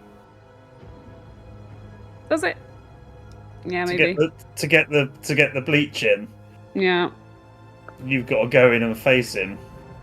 Yep. Whereas at the moment, Bryce, when you go grocery shopping online, you use the AI, right? It's kind of that. It's gonna be okay. Because even I know it's nothing like that. They mess up my order every time. Substitute.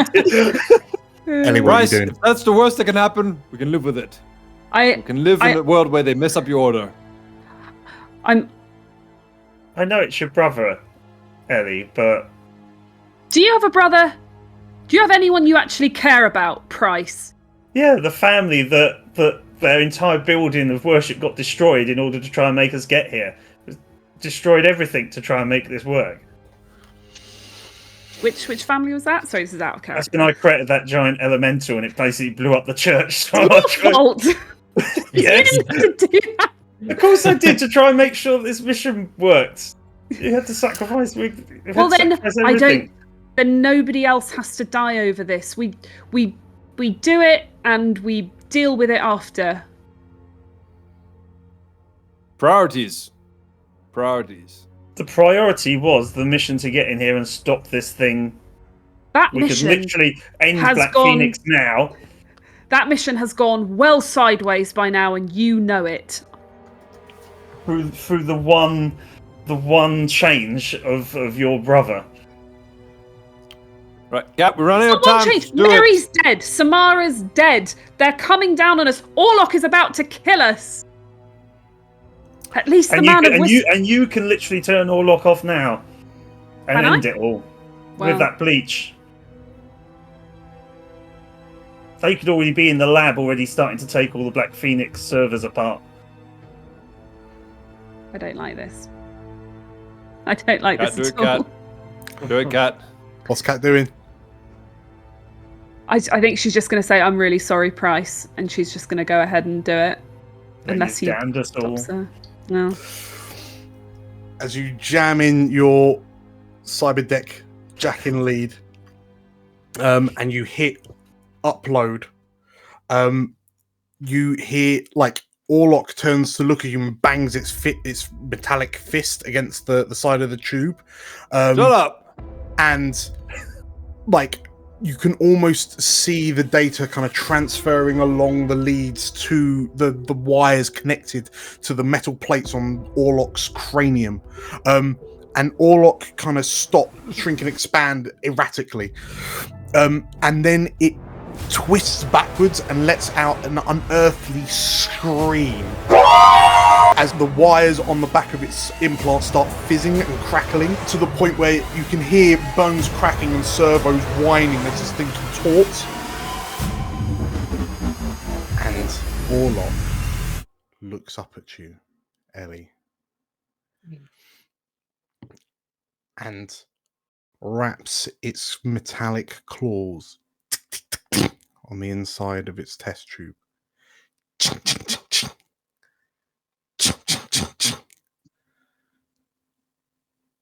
Hello, Ellie, it says, as it stands to full height.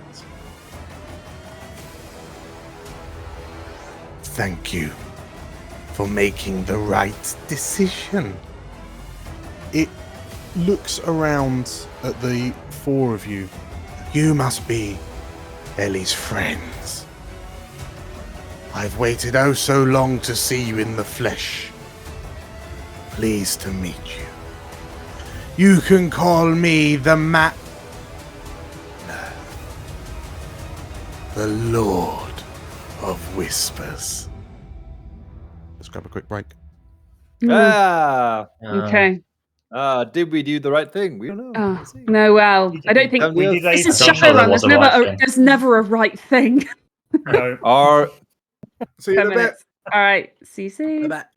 If you're hearing this, I have likely met a sudden, but probably not unexpected end. My name is Meridius Ortega. Once upon a time, I ran an organization called the Underground. I surrounded myself with scores of dependable operatives, whom I trusted implicitly with tasks of great importance. I have a similarly great task for you, listener. In honor of my passing, please like this video and subscribe to the Explorers of Elsewhere channel. The Underground may be dead, but the explorers shall live on. Welcome back, everybody. There was a slight intermission just there, but slight the resurrection, the birth of the Lord of Whispers caused a slight power outage. Glitch in the Matrix, I believe. There was a glitch in the Matrix, but we've come through the other side. So, welcome back. We find you in an underground laboratory, surrounded by obscure-looking equipment. At the center of which is a glass test tube that has just opened. The metallic rings of cybernetic feet ringing out through the space as Project Orlok, or now the Lord of Whispers, approaches you. And as he looks across the four of you, his eyes finish on you, Ellie, and he does a large, sweeping bow. I suppose I have a deal to uphold, don't I? Ellie just looks at him. You watch as the Lord of Whispers' eyes, kind of piercing red eyes, begin flickering and changing shape ever so slightly. It's all like you're watching a terminal processing data. And as he does, sort of like a smile begins to spread over the taut skin of the Lord of Whispers' face. And then with a sudden twitch of the head. There. It's done. Ellie immediately goes to her comlink to call Josh. I should warn you. The contents of the heads of the two operatives in your bedsit have just been relocated across the walls of your apartment. It's going to be a bitch to wipe that up.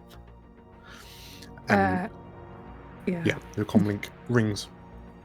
And there's a bloop as it answers, and you hear Josh, Ellie, what's happening? Josh, are you all right? The head's just exploded. Don't worry about them. Listen, you've got to get out of there right now. Go somewhere. Where am I going? Where am I? You've got to go to a friend's house or something. You can't be there. Listen, I'll explain it all when I see you next, okay? Okay. Listen, Josh, you're strong. You're a grown boy now. You need to deal with this. I'm going to deal with the rest of it.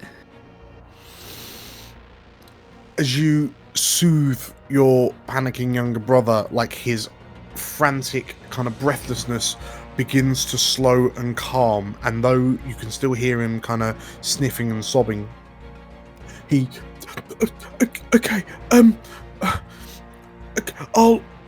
how will you know where to find me?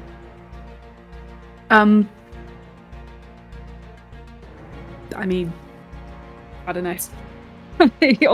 Put me on the spot a bit. I sort of was thinking there would be an obvious place that he would know that we've talked about before that I would have organised with him. I think that's probably what I tell him to do. I'll go to the cafe, he says. All right, good boy. Listen, you did good. He sort of like chokes, like on a cough, and then come back, Ellie. Make sure you come back. And the line cuts. And you look back to the sort of like slightly leaning forward, smiling face of the Lord of Whispers, who's got his hands up in open gestures. There, see? That wasn't difficult at all, was it? Now, I must say, this is a wonderful feeling, isn't it? Oh, smells a bit strange in this world, but I'm sure we'll get used to that. He looks to the four of you. If you don't mind, I think I need to stretch these legs of mine. What you gonna do now? Well, I have so many capabilities that I need to test. There are so many things that I need to find out about. I mean, all yours. Yeah, you go ahead, buddy. We let you out. We gave you this power. So you'll let us go, right? You let us go. The Lord of Whispers places his hands, his palms together, and rests his fingers on his lip and, of course, of course, of course. If All right. it wasn't for the fact that you left me for dead, he says, and you hear the whir of servos begin to spin and gears spin up in his body. Hey, listen, buddy. No, listen, we weren't exactly amigos at the time. It's all right if we left for dead. Don't get upset about it. Oh no, Marcus! I have things to test, and Black Phoenix have integrated the best military hardware in this body. And claws extend from his fingertips. All right. Let's see how well they work. No, nope. And as he says that, he looks to you all, like he's looking at Ellie, and as the claws come out, he lunges at you. Hey. What do you... So, in this moment, the Man of Whispers is launched at you. He's currently all both feet are off the ground. He's in midair. Bear and Price, you notice that Marcus, you recognize, as the cybernetics kick in, sort of like the heightened reflexes within his body make him move unearthly speed. But yeah, Ellie, as Lord of Whispers flies at you, like metallic fangs, gleaming claws pointed out, what do you do? I mean, what can I do? I guess I try to dart out of the way. Yeah. Like trying to dodge a speeding bullet. Sure. Okay, that sounds like a act under pressure. Okay. Good luck, Ellie. Act under pressure, was it? Yeah. I don't have any forwards to this or anything, do I? Oh, he's a 9. Partial. It's all right. Partial. Okay. So, the Lord of Whispers soars at you, and as the claw swings around in a wide arc, aimed roughly at where your neck is, you manage to throw yourself back, and you tumble over, go to tumble over the console.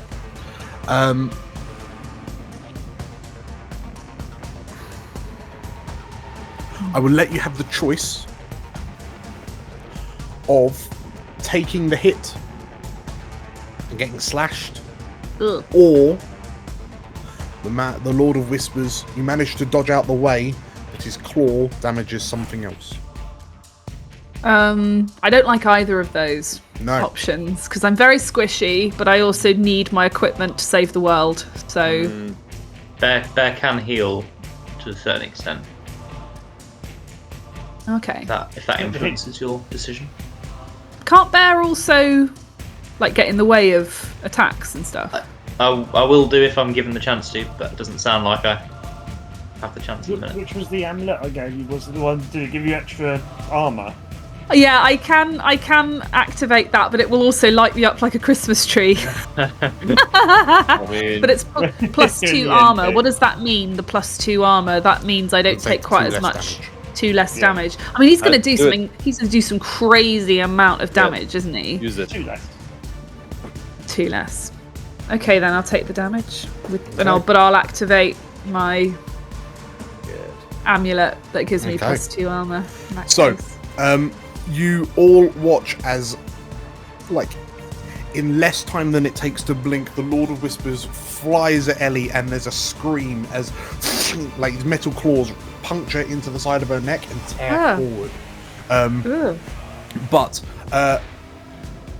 well, you realise, so Price, and like you realise that the blow would have almost certainly have been fatal if it wasn't for the amulet that you've given her exploding into life and kind of stopping the fingers going too far into her. So the wounds themselves are largely superficial. It's 4 harm, but that's reduced to 2. Oh, okay. Still need to make a harm roll, right? You need to make a Yeah, I harm do. roll. We know how this game works. Harm. Oh god, I want to roll low on this, don't I? I want to roll low on this one. Okay. 6. Hey! You are fine. Okay. So, Ellie, you're kind of, the blow connects hard enough that that's what catches you and kind of launches you over the console. But yeah, and you realise that the force, you realise yourself that you're flung with such force that it would have almost taken your head off in one fell swoop had the amulet not saved you. And you go crashing to the ground on the other side. Right. As this happens, sort of like the Man of Whispers turns around, laughs, and sees the 3 of you kind of grouped together, and like as he pulls his hand back and the blood, like Ellie's blood, streaks and kind of floats in the air in front of him, and it begins to, like lightning begins to crackle between the blood drops as he goes to cast a spell. And looking at the 3 of you, he looks like he's going to fire some sort of electrical discharge in your direction. Tell me, the 3 of you, what do you do? Shoot. You gonna many shoot? rounds. Shoot many rounds. Okay. Into him. Okay, what's your objective of the shoot? Harm. You just put in bullets in him. Okay. Yes. Price. Steep. Price. I want to try and put up some sort of force field thing in the way. What have I got here? Have you got a force field thing? Yeah, I can place a barrier or wall around a small area. Oh, I'll try and bubble us. Okay. Okay. And Bear. Okay. Yeah, changes what I was going to do. So we're going to be in a sort of bubble thing. Oh, I don't know what he can do, really. I guess he really just wants to interpose himself between the Man of Whispers and maybe the squishier people. So, Price, I guess, if I'm staying in this bubble and Ellie's off somewhere else. Okay. I mean, you reckon that Ellie is now behind the Lord of Whispers. Yeah. You suspect if you were to kind of duck out and run round, you'd be able to get to Ellie.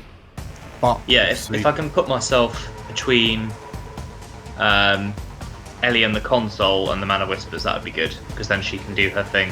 Sure. While I'm sort of protecting her. Okay, so we'll do this in sort of like order. So, Price, roll me a magic roll, like cast a spell. As you try to bring up this shield to protect against the lightning. So you want me to roll a manipulation? If you roll me a cast a spell, yep. There you go. Okay, it's success. So, what does this look like specifically? Well, is it like a lightning thing he's throwing at us? So effectively, it's a very kind of Darth Palpatine. If like need be, the sort of barrier is going to put up bits of all the floor in to sort of like ground the electricity back down into the floor, like those are sheets of flooring just pulling up from all across the room to create like a rudimentary metal barrier. Sure. So, do you want to prevent future harm to yourself or another equal to your magic plus arcana, and because you've rolled a 10, you can adjunct it to split it, so you can protect like everyone behind you. Yeah, we protect everyone. Okay. In which case, so as you pull up chunks of floor and telekinetically grab things and pull them in front of you to kind of act as a barrier, like metallic objects to channel the electricity. If you're going to protect more than just yourself, you will need to adjunct it to make it cover more people. So using one of my arcanas. So you can either, so you can push yourself, add an adjunct, and make a choice. So to make an adjunct, you would need to choose one of the poisons. So you suffer drain, is loud or otherwise attracts attention, or one aspect of the spell is not entirely under your control. Let's go loud. Loud, okay. We're ripping chunks of things off the roof. Sure. Yeah. In which case, as you bring your shield up, Bear, if you're kind of making a break for it to get to Ellie, I think as all of these items start getting pulled across the room towards Price as he conjures his shield, I think I am going to need a act under pressure, because you've got to not only dodge out the way of the lightning arcing around, you've got to dodge the things flying through the air, you've got to vault over. Show. I'll make a bear-shaped hole. You've got to like vault over the debris in between to get to Ellie. So yes, act under pressure, please. Okay. Okay, so I will make a move against you in a moment, and last but not least, Marcus. So you're mixing up. You're just putting slugs in. That's right. Yeah. Okay. Taking these Ares assault rifle and just dumping rounds on full auto into him. Full auto. Okay. Roll me a mix it up. Moves. Mix it up. There we go. I am using synth. That's right. Let's go. 8. Something. Okay. At this point, so you've rolled an 8. You have to choose 2 of these. But I am going to remove you make too much noise, advance the relevant mission clock, because that ship has long set sail. So you take harm as established, an ally takes harm, or something of value breaks. You choose 2 of them. All right. Something of value. What do we have of value? Okay, no, I take harm and ally takes harm. Okay. Who is your ally? Bear? Who have you got more links with? Bear gets shot. It makes sense for it to be me, because I'm making a break out of Price's bubble, aren't I? Sure. Okay, in which case, as you hear and like streaks of electricity fly out from the Lord of Whispers towards you, Price, as you ring up this shield, Bear, you've kind of made a run, like you broke out to the right to loop rounds to get to Ellie. And Marcus, as you step out and sort of like find an area in the defenses that Price has put, and you just flick with the thumb onto full auto and brace yourself, and the lightning arcs forward into the barrier, and then begins to sort of like crackle out towards you and Price. The lightning will still hit you for 3 harm, but I believe, Price, your thing will reduce magic plus arcana. So what is your magic score? Magic is 2. Okay, so if you spend an arcana, you can then push the lightning back and reduce all of the harm that would be dealt to you. He's also got one of the amulets he can use up as well to get rid of the last bit. This is true. I can use that, but that gets rid of 2 harm. Me and Bear are going to take harm, so if you spend 1 arcana, you save us both. Oh right, we will save both of you for that. Okay, yeah. I think all right. Then. Yeah. Well, so Bear's outside of the shield because he's making a break for it. He got shot by me. I'll just use my amulet. Yeah. Okay. The trinket. Price's trinket. Run. +2. Okay. So in which case, an arc of lightning like jumps from bullet to bullet, and they're so numerous, they're being fired so quickly that the lightning's able to arc towards you into the gun. But then your amulet kind of shatters and explodes to stop that spell as you and like your fingers go numb.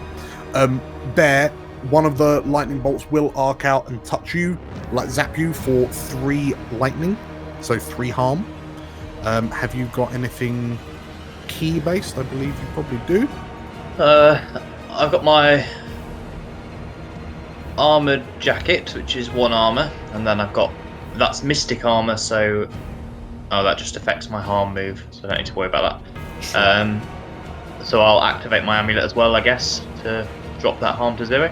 Smash. Okay, well, so it's 3. Does it reduce it by 3? Sorry, or 2? I've got 1 base. 1 base. I see. Gotcha. Cool.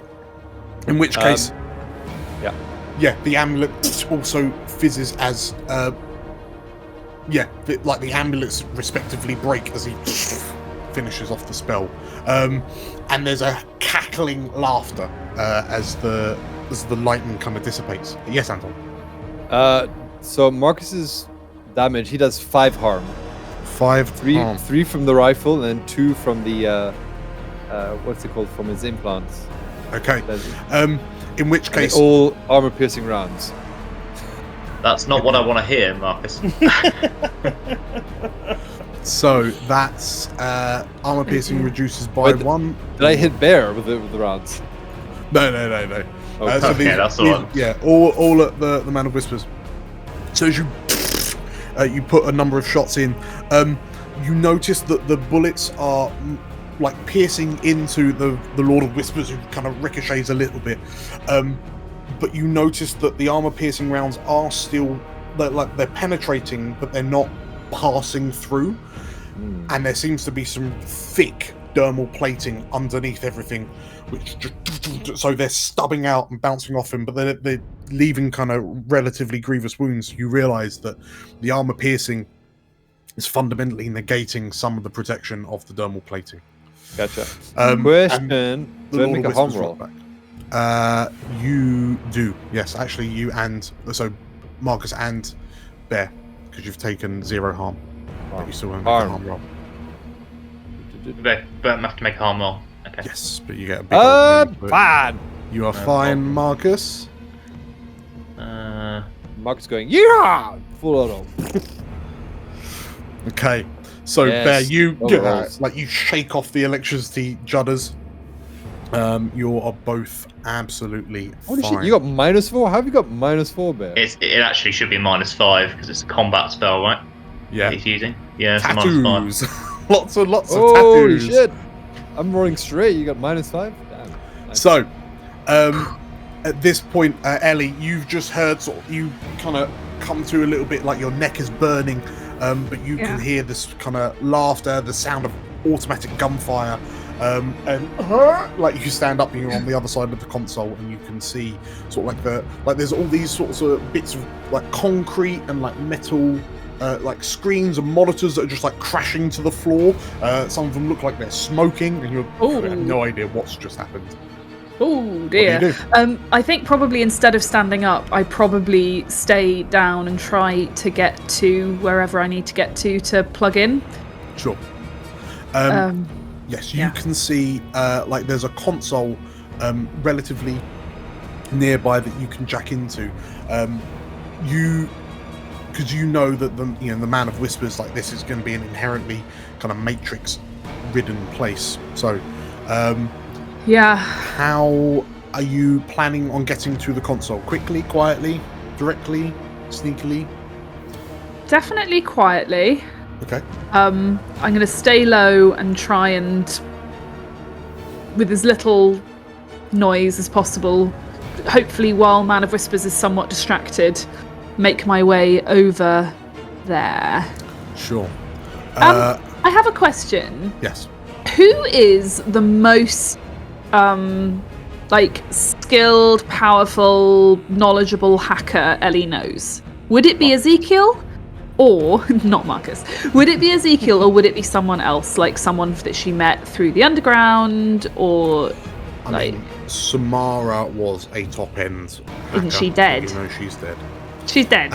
Ezekiel, but Ezekiel is good. He's also flaky. Yeah. I don't trust him to pick up under pressure. You know of one other who you reckon would be both good enough and be able to act under the pressure constraints that you have. Because I'm thinking it's all very well having the hot bleach, but I also need to not immediately die to the Man of Whispers once I jack in. You think back to the first people the first runners you saw after the fall of Parliament, like Westminster. Yeah. And your mind flits to the hacker known as Spider. Okay. Hacker from Red's group. Yes, that guy. I want to call him. You remember the last time you met him, you're pretty sure you kicked or punched him in the balls, but... Yeah, I did that. That's fine. We got over it. We got past it. So, are you patching through to... Yeah. Get me Spider on the line. Okay. So, I'm going to need... Okay, so if you're calling Spider first, because realistically, the chances are you might not be able to, like, scoot across the room whilst... Fine, I'll call him first. That's okay. So, because I know what I want to do. The call goes out. You're watching like the signal meter kind of blipping in and out of low signal, given how far underground you are. Yeah. But after a few moments, like the call answers, and you hear, "Hello." It's Spider. It's Cat. We don't have time. Just listen. What do you need? Do you have anything that will help me slip past some highly dangerous AI security, or just like keep me alive if it gets a hit on me? Roll me a fast talk. Gunshots in the background, probably. Yeah. Yes. Don't worry about that. Just listen to me. The sounds of skin crackling. So this is a style which I've got +0 to. Is it really fast talk? You're trying to convince someone to do something with promises, lies, or bluster? I'm not promising, lying, or blustering. I'm beseeching. Well, I mean, so it's either fast talk or hit the streets, but that's not really... No, they're both style-based, aren't they? Let's fast talk and just see what happens. It's a 10! Hey! The NPCs do what you want. He, like... you ask this, and there's a moment of silence, and then he... Is that gunfire? Yeah, don't worry about it. Okay, This is why I need you, Spider.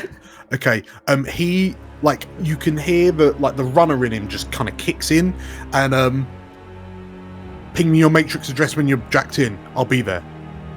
Thank you. Okay. So, as you kind of poke your head up, at this point, like the Lord of Whispers is kind of marveling at the power, and like as the debris drops, Price, you're just kind of stood in the middle, like you've got Marcus stood behind you, and the Lord of Whispers, interesting, and he reaches out, and you feel like a telekinetic grip tighten around your neck. What do you do? Bloody hell. Okay. Need to break that. So, what I would do... Yeah, I was thinking of something else. Basically entomb myself in all of the bits of rubble and leave my astral form stood there with the sword, ready to take him on in astral. But I okay. Work away... Basically using all those bits of rubble and metal, I was just going to throw myself up against the wall and like doing all around me, so my body's just like pinned up against the wall, protected, leaving my astral protection stood there facing off against him. I mean, in which case, if you're thinking of just sort of like in response to the telekinetic, just kind of cocoon yourself. Cocoon myself because my body goes all slump and immobile once I project out of it. So yeah. Sure. Okay. That sounds good. In which case, that sounds like another cast a spell.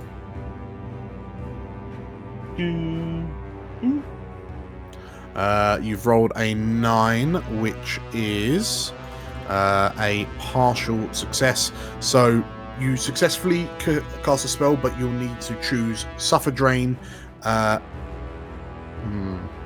effect is loud, otherwise attracts attention, which I'm vetoing. Yeah, that's fine. So, in which case, can you please make me a harm roll as you suffer drain, as you have to really kind of push yourself to pull everything in. Okay, you are fine. And one aspect of the magic is not entirely under your control. I would choose one and twist it. So you manage to like begin to pull stuff in, and you like hurl yourself back to effectively like pin yourself against the wall.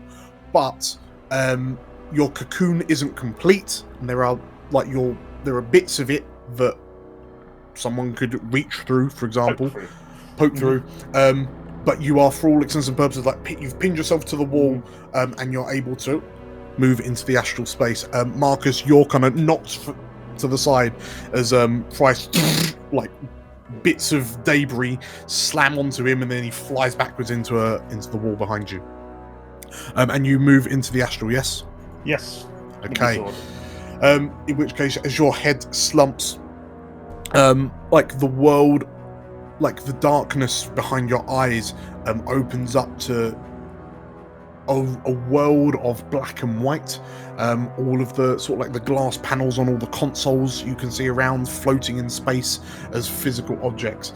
And in front of you, like on the other side of Marcus, stood looking at you with its arm out. Troll man with. Uh-oh. Uh-oh. Uh-oh. Got a suit on now. Astral Lord of Whispers. Terrible shoes. What looks like what you would describe as a vampire, long gaunt face, pointed ears, what appears to be like a suit, like an old English suit with a ruffled collar, but these two glowing red eyes with his hand out. But you notice that the hands are cybernetic. They look cybernetic. And the astral form of the Lord of Whispers tilts its head and curious, it says. Okay, so you're now in astral plane. What do you plan to do in the astral plane? Basically, stab him. Okay. Okay. I was thinking, seeing he's gone all vampire, I can manipulate my sword to turn it into like a giant stake instead. Okay. And fight him with like a sword stake. Okay. In which case, sort of like as your soul, as you gain control of your soul, the physical cocoon that you've got around your meat body isn't there, so you're able to just kind of float forward. And the sword that you, what was the sword that you? It was an old cavalry sword that I got from the church. Okay, so you're using manipulate to effectively turn that into an astral wooden stake. Yes, yeah, because I can sustain that for free. Sure. A quickener. I get to. So is it essentially a sword anyway, or yeah, for all intents and purposes. So when I manipulate an object, I can give it some tags. Okay. You get to pick one as well, but I've given it the where are we? Explosive and messy tags. Yeah, it comes with messy anyway, but I've given it quick and AP, and then you get to pick one as well. Ooh, okay. And where am I? Am I looking any of those here? tags you've got in the you've got. I think you should have an explosive sword. I'm going to give it. I've always got reach. I'm going to give it the. What is effectively like the intimate tag, as in you have to get in close to be able to use it. Right. Okay. Don't you just want to get intimate with that handsome face with his glowing red eyes? Effectively, as you kind of float in a void of sort of like black and white panes of glass, and the sword more like shrinks down into a traditional Bram Stoker-esque wooden stake. The Lord of Whispers' vampiric form smiles gleefully at you, two sharp, like the vampiric fangs gleaming in astral light. Bear, you've kind of picked yourself up. You're a bit groggy. You can see Price is now cocooned on the back wall. Marcus is rapidly trying to reload. What do you do? Yeah, so he'll take a second to, I guess, center himself and, pray for the bear spirit to hear him. And he's going to attempt from a distance. He can't see Ellie anymore, but he's going to attempt to sort of heal her, reach out with his bear spirit and attempt to heal her. Sounds good. Roll me a cast a spell. Because I'm +1 with Ellie, can I add that? That's on links. So sort of helping. Okay. Fine. Fair enough. In that case, I'll just get a +1, so this might not work. A 9. Okay. So, you're able to reach out, Ellie. You feel this sort of like the burning, stinging sensation on the side of your neck from the slash wounds. You feel that pain immediately start to kind of warm and dissipate. Pardon me. So, I think it's 2 harm I remove, according to the books and tall tales thing. So remove 1 plus magic harm segment. 1 plus magic. Okay. And Ellie, the wound on your neck closes. Ooh. Thanks. Okay. Much appreciated. This kind of warmth embraces you. Bear, you do, however, have to suffer drain, and one aspect is not entirely under your control. It'll twist it. Okay, what I'll do, Bear, if you can make me a drain roll, so like a harm check, please. The normal harm check. Yes, please. Okay. There you go. Okay, you are fine. And like the spell targets Ellie if it like enough, but the Lord of Whispers turns and notices that you casting the spell. For all intents and purposes, it's a loud spell. So the Lord of Whispers now has you now have the Lord of Whispers' attention. Marcus, you're trying to reload, but what is it you're doing? Because you find yourself now on your own in the middle of the room. Keep shooting at him. Put more bullets that way. Just keep shooting. Okay. Make me and is it just purely another? Let's put it this way: Marcus has taken every possible weapon and piece of kit he has onto this mission.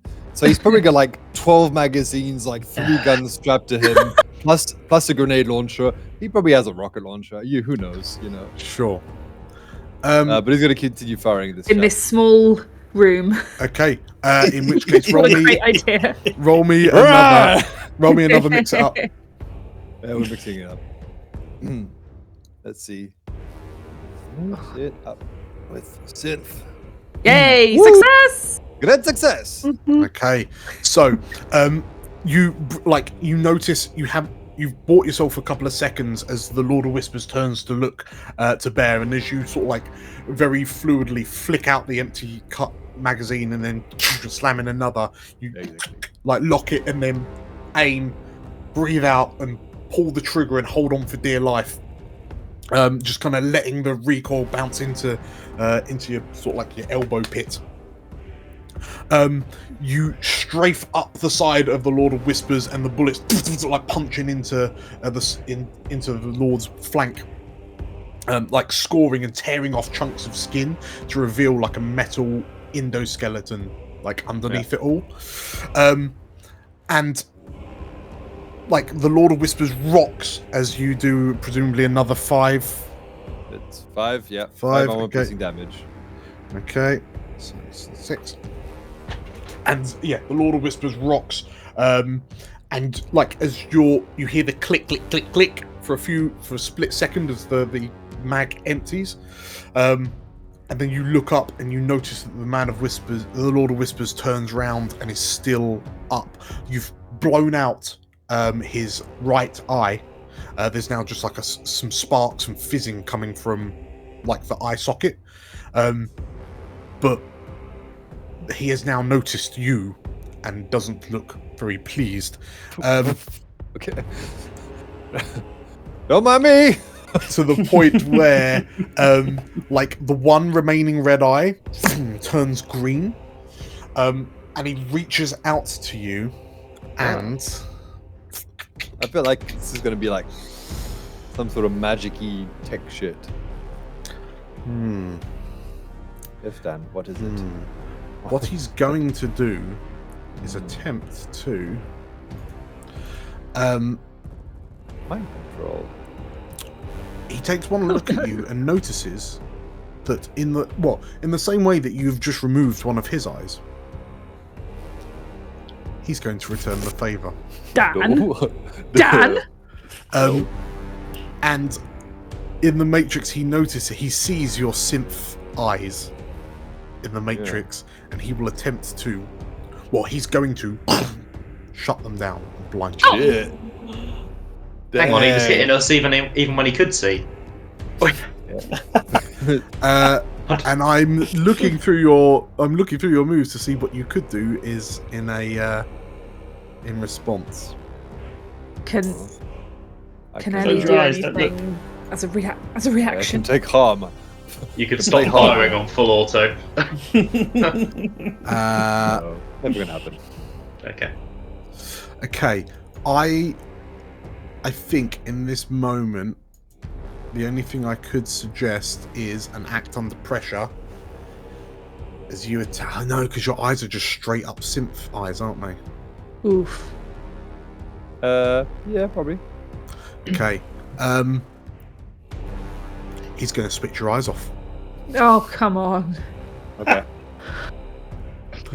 Oh boy. And so the Lord of Whispers looks to you, and as his eye turns green, like your vision starts to glitch, and you smell a burning as your eyes fizz out. As he reaches out and shuts them down in the Matrix, unheeded, like unimpeded. Turn it off like a light. Okay. All right. Wow. Ellie. Hey, who turned off the lights? Hey! Spray and pray. I'm gonna keep shooting. Oh no! I need to. Ellie, can I get his eyes back on, please? You've just heard. I'm never going to actually fight the Lord of Whispers. I'm just going to be turning him off and on. Situations. Yeah, either get his eyes back on or turn his gun off. Either is fine. This is what you get. Yeah. The epic battle of the two of them just flicking a light switch all game. Oh. Turn the lights on. Oh. I don't know. I need to do a quick threat assessment. Is it worse having Marcus's eyes off or not dealing with the Man of Whispers in the Matrix?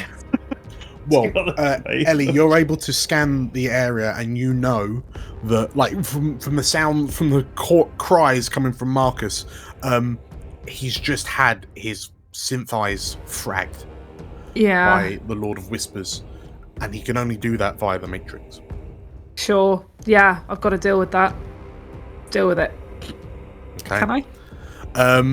So distract as the Lord of Whispers are sort of very distracted, shutting down Marcus's vision. So you're able to scoot across to a nearby console without having to kind of worry too much about being detected. Sure. Okay. And you're able to jack in. Is that? If you so wish. Can I deal with his eyes from there? Do you think? Is that what you're implying? Hopefully. Hopefully. Right. I mean, you realise that the Lord of Whispers has a Matrix presence which is currently running around. Like, Marcus is so synthed up, he's just going to get torn apart in the Matrix. Oh no. Right. Okay. So I have to get on with it. Could have paid for better cyberware, but I didn't. I've jacked in. Okay. If you roll me a Council Cowboy as you jack into the terminal and it's an 8. It's partial. Okay. One hold. Okay. One hold. So you gain 1 hold. I'll leave this token here. Yep. Okay. So as you jack in, the world around, like the Matrix constructs around you, it looks very similar to the space that you're in, like visually. But there's a distinct sort of like Cold War-esque bunker vibe feel to it. It just feels very cold and like dirty in comparison to the relatively clean clinicalness of the meat space. But as you jack in, I want to ping Spider, don't I? As I jack in, you want to ping depending Spider. On what the first thing that happens is. If it all seems clear, I'll ping Spider. If not, I'll deal with whatever's there to greet me. As the world materializes, you realize that you have one other occupant in the room. Of course. Yeah. Oh, there he is. Oh. And wearing what a dapper chap. Wearing the red suit, the white ruffled shirt that you've known him to wear, but you notice that the hands and head, like the head, is now that of what you would describe a vampire. Bald, elongated, pointed ears. It is clear that his matrix form has evolved. Okay. Whew, there he is. But currently, appears to is currently kind of holding a hand out again, still kind of cackling with laughter. But you can see sort of like the digital signatures of Marcus's synths just kind of move, flailing around. Two of them distinctly kind of, effectively like black iced in front of you. Okay. Right. Was that my action? No, my sort of everything I can do? Okay. Okay, so my icebreaker ability is not going to do anything for Marcus because it says once per matrix run, you may cancel a routine executed against you, your deck, or your programs, and Marcus is none of them. So, is there another way I can turn his eyes back on? Well, actually, no. Tell you what, while everyone's distracted, I'm going to ping Spider. Okay. That's probably the best thing to do. In which case, you send off your location, and you watch, like you can hear, your meat ears can hear Marcus like shouting, but it sounds like it's a long way away. But like the rasping metallic laugh of the Lord of Whispers kind of starts to drown it all out. But as you like fire off this flare, if you will, the Lord of Whispers straightens and the matrix form turns to regard you. There you are, it says, and you can hear the laughter still going off like distantly as you realize that the matrix form is separate from the meat form. Hi. I thought maybe we could have a more reasonable chat here. Of course. The Lord of Whispers says. We will jump back to Price. So you find yourself floating in astral space in front of the astral Lord of Whispers. Like as you kind of get this stake like in your hand, the Lord of Whispers flexes his fingers and a long rapier like extends from his palm until he grips it. No, that's cheating. He drops into a defensive position. What do you do? I let him charge towards me, and as he runs his rapier through my chest, I sort of like in agony. But then he falls through me because I create hundreds of illusions of myself as I start to wade in on him with loads of different illusions that he doesn't know which one I am, so I can try and get the opportunity moment to stab him with a stake in a bit. That sounds like an illusion roll. And so I'll take one of my arcanas for a +1 to it. Love that idea. Okay. Because I don't want this to mess up. Yay! 13, you don't need it. Okay, well, 14. Okay. So, Miss Ben. Many price. Okay. So, the Lord of Whispers, flies forward, red coat billowing out behind him, and the blade flies is bang on target right between the eyes of the Price that he skewers. The illusion over there going. And then there's a moment where the Lord looks a bit confused, and pulls the blade back, and the illusion vanishes. You have an opportunity now to counterattack. Is that an astral combat? That sounds like an astral combat. Oh, we've done this before. No, I've never done that before. No. Okay.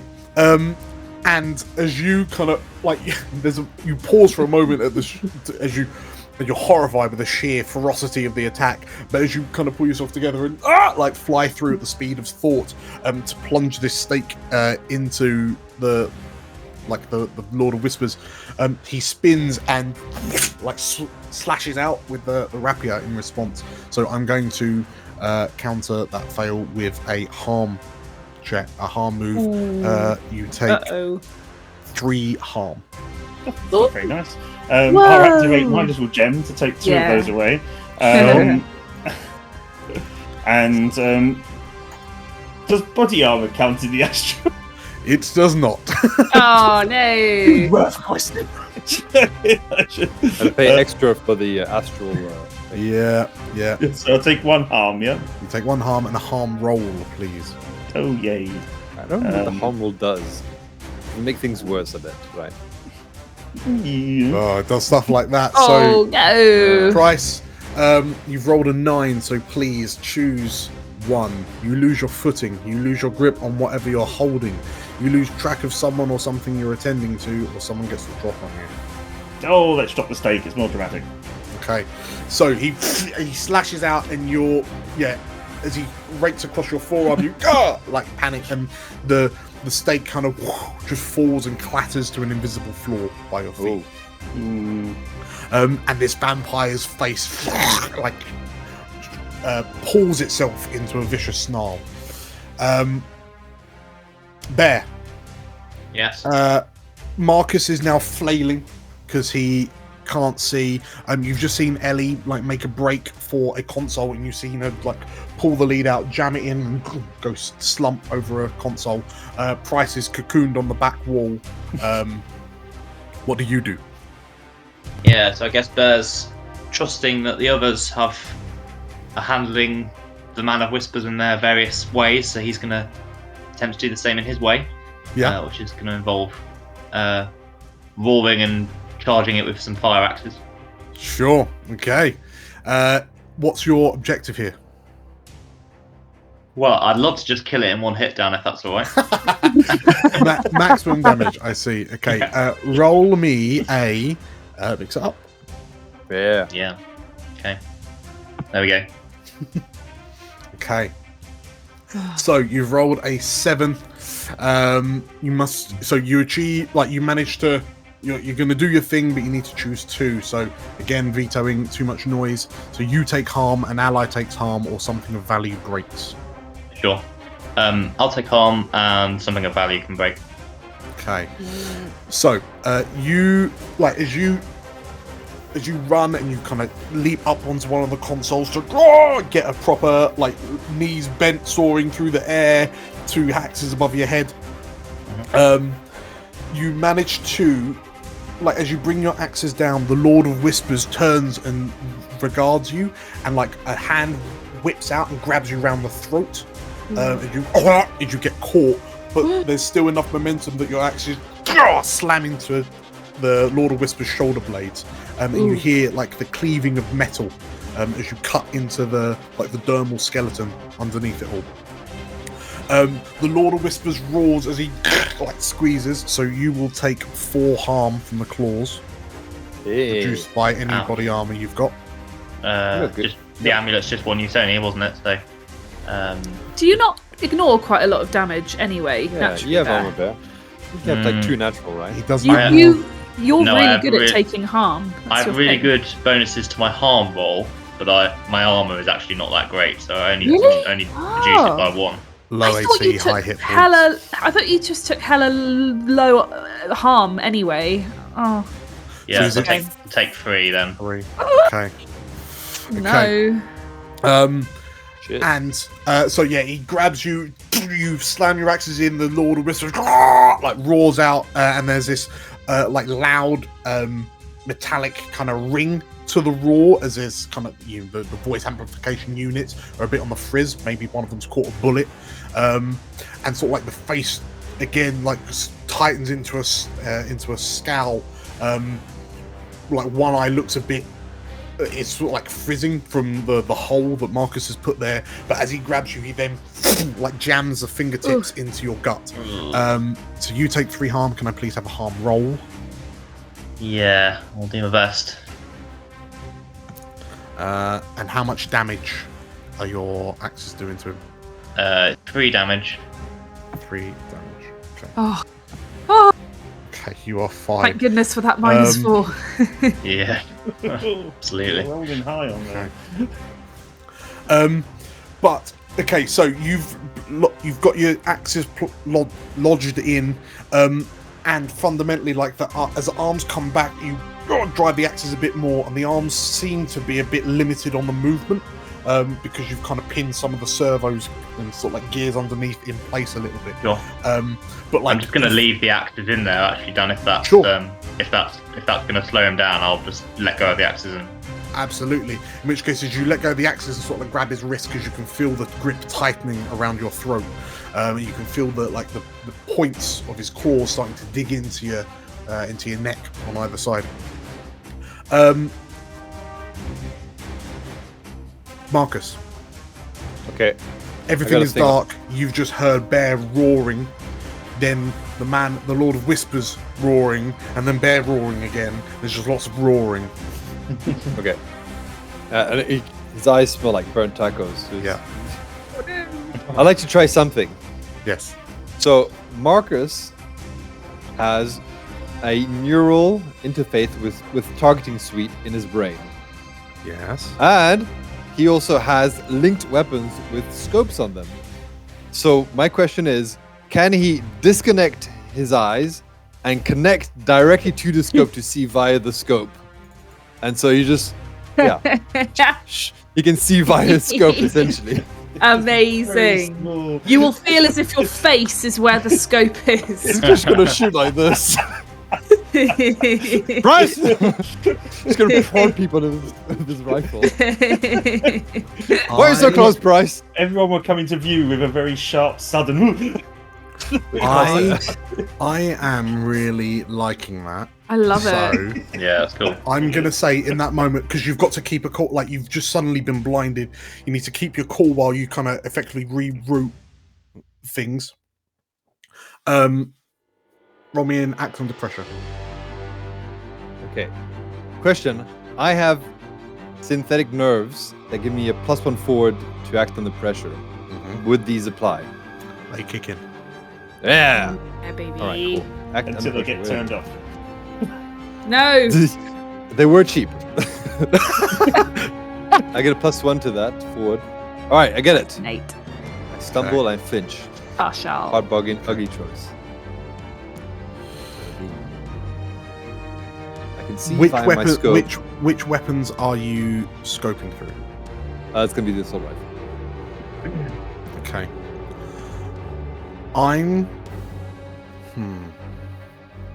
The MC will offer you a worse outcome, hard bargain, or ugly choice. Ugly choice. So the targeting suite is obviously sort of like boop, boop, boop, boop, boop, like target, and effectively it's almost like guiding your arm to point at the right thing. Yeah. So I'm gonna say you either choose between Bear, because you've been fritzed. Bear will be your allies will be flagged as hostile targets. Ooh. Oh shit. So everything that it won't be able to differentiate between friend and foe. Okay. Or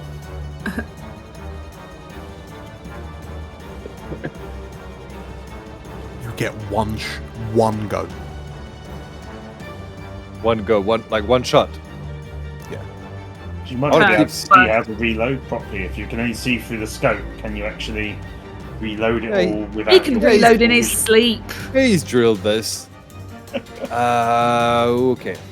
So either it only works temporarily, right? Or everyone's in the line of fire. Everyone's in the line. Okay, so I just spray and pray, and it just goes all over the place. We don't want that. I feel like you've already made your mind up. No, we're gonna do temporary. Okay, we're gonna get one shot. Yeah. Right. In which case, you manage to kind of reroute, and it's a weird feeling because you're effectively. It feels like you're almost closing your eyes and imagining the scene in your mind. To the point where the image, it's almost like you're picturing the room in front of you. You're picturing the sounds, you're picturing what the Lord of Whispers holding Bear by the throat. You're picturing sort of just over behind those consoles, Ellie kind of slumped over whilst jacked in.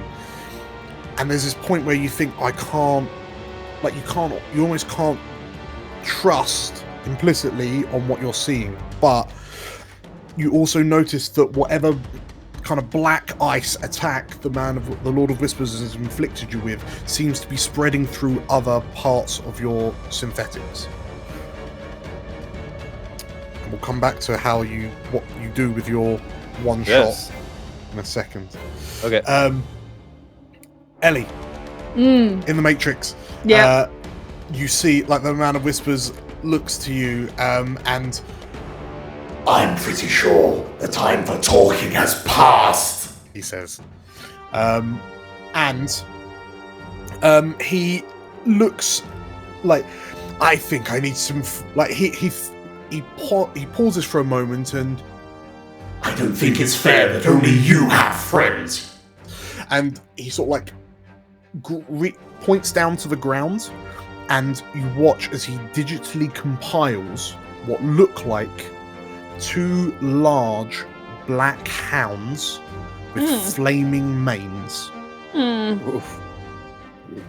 And Sounds you nice. realize, like, you've heard stories of hellhounds. But these seem to be Matrix reconstructions of them. Yeah. And then, like, they're on leashes, leashes form into the hands of the Lord of Whispers, and then he looks to you with a smile before dropping the leashes. And the hounds begin charging at you, flames licking out the sides of their mouth. What do you do? Has anything come in from Spider? Not yet. Oh, great. I either fight or run. I'm not feeling very happy about my chances as is. Can I take flight through the Matrix, please? I basically need to get to a point where I can drop the hot bleach. Sure. I mean, for all intents and purposes, now you're in the Matrix, the hot bleach, which was effectively like a USB stick, now looks like a syringe.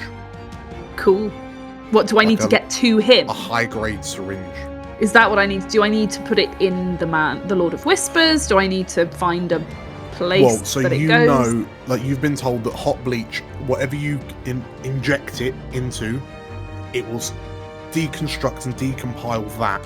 I mean, you could ram it, you could just stab it into like the ground, or like, plug it in here and it would deconstruct the Matrix. But then the Lord of Whispers, would just reconstruct it. Yeah, okay. He is the hostile. I need to program. go for him, don't I? There is a cyber combat option against him and 2 hellhounds. Would you recommend it? You got it. You got it, Ellie, yeah. Oh, I got it. It's the two hounds are the most pressing issue.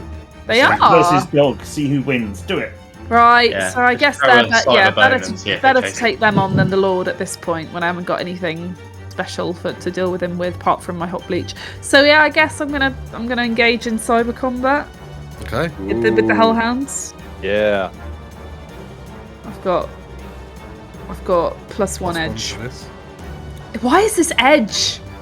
Why isn't it mind or synth? Oh man. Okay. I can try. It's an 8. Okay.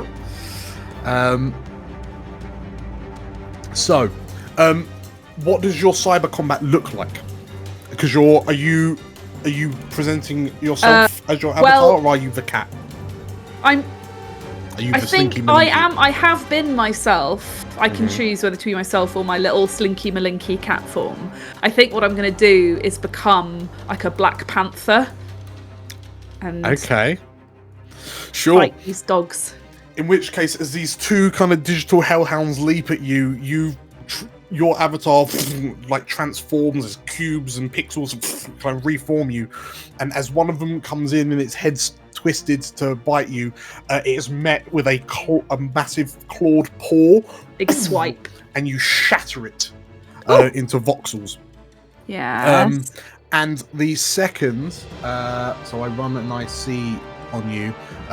The IC will effectively be a biofeedback. So you take 2 harm, 2 direct harm. Is that S harm? Is that stun harm, or is it? No, this is black ice frying your brain harm. Right. 2 as harm. you take out the first hellhound, the second one sort of like like comes around the side, and there's a gout of flame from its maw. And as you kind of bring your paws up to shield yourself from it, you feel the heat kind of scorching like your mind. As you and Ellie in Meat Space starts like thrashing as the black ice, as this hellhound black ice does its thing. You take 2 direct harm to the brain. Smashed one of the doggies. Smash one of the doggies, and a quick and sort of as you pull your paws down, you manage to leap forward and grab the second hellhound and shake it like a toy, and it also dissipates. But please roll me a harm roll. Yes, a full-on regular harm roll, eh? Oh gosh. 4. Okay, so your Matrix avatar can feel the pounding headache that you've just been given by this black ice. But the Lord of Whispers has his hands up and, "What have you done?" he says as you kill his 2 digital hellhounds. I'm gonna do like a big cat at him. Arch back, tail straight up. Okay. We jump back to... Okay, we're actually going to jump back to Bear. Ooh. You're currently held by the throat. You've planted your 2 fire axes in. You've got 4 holes in your torso, like 4 stab wounds. But the Lord of Whispers, you notice, with all the bullets he's been shot with, your 2 axes, the physical body looks quite badly dented and dinged. What do you do?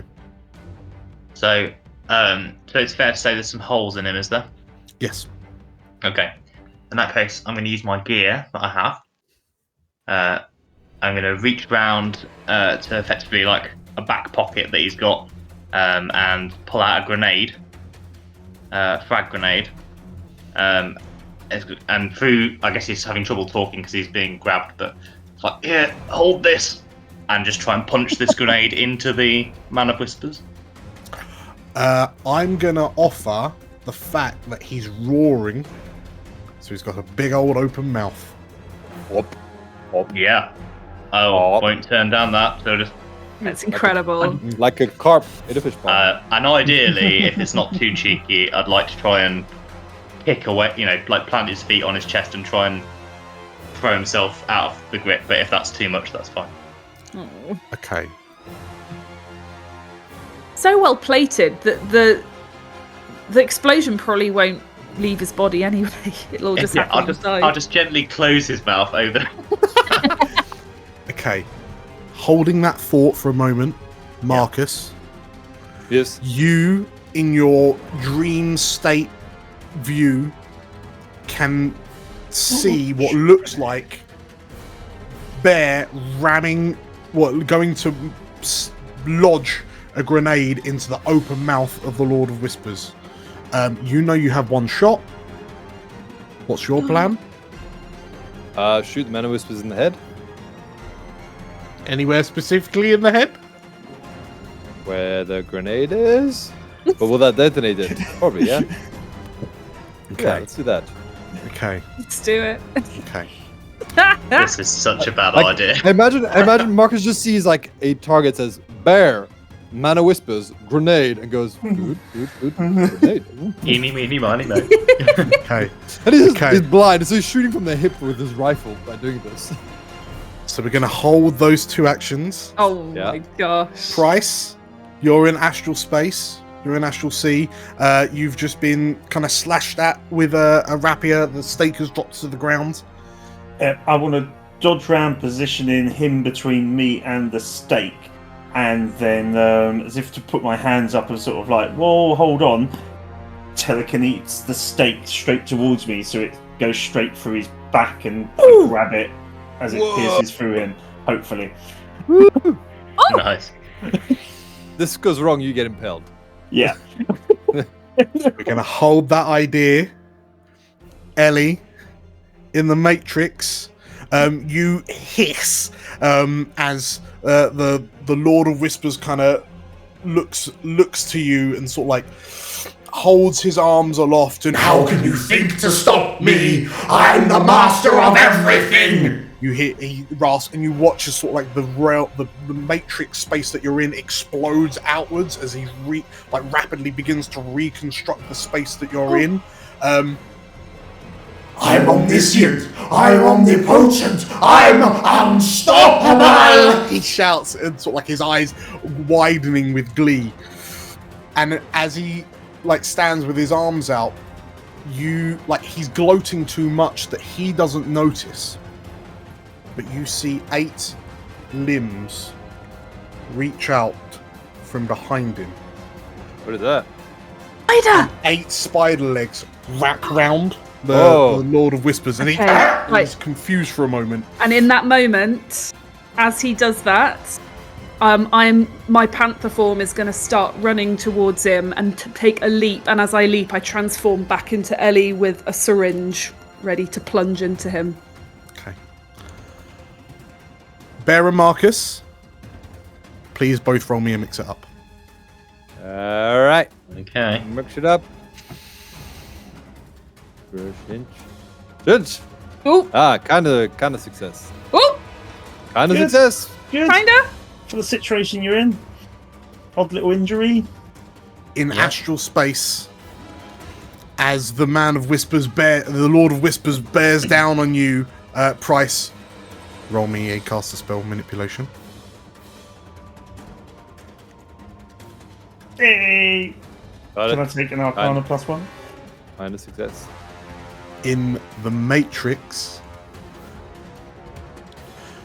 as the Lord of Whispers throws off the arms of Spider, who is jacked into your location, roll me a... What should we go for, team? Mix it up. Oh, good at. You're in the Matrix, aren't you? Manipulate symptoms, compromise security. Any of that. I'm also going to Style. ask for No, not style. a mix No it up, pressure on you. Yeah. No, come on. because you Oh, I can now use my using synth. your synth. I'm using my synth. Why? Mix it up. God, here we go. Ellie's getting angry. Yeah. Hey! Nice. Yes. Okay. So, Bear, you ram this grenade into the Lord of Whispers' mouth, and you, the grip is tight and the claws scratch at your neck as you push back, but you kind of look over just in time to see Marcus just sort of head tilted back slightly, and he just awkwardly kind of brings his rifle up and then just points it and pulls the trigger. A bear first, and then this target. Can you see Marcus's eye? Left a bit. But Marcus is shooting from the hip because he doesn't need to use his eyes. Yeah, that's very true. That's very true. From the scope, is there an image of your eyes that we can see this giant? Yeah. How much damage does a grenade do? 4? Substantial. Substantial damage. I want to say 4. Yeah. Fair bit. Fragmentation 4. Okay. But it's inside him. Bear and Marcus, you both take 4 harm. Woo! Wait, no, bad. Isn't Marcus stood quite far away? It's a near, because it's a near, so it would it's okay. close enough. How much body armor do you have, Bear? 1. Dan?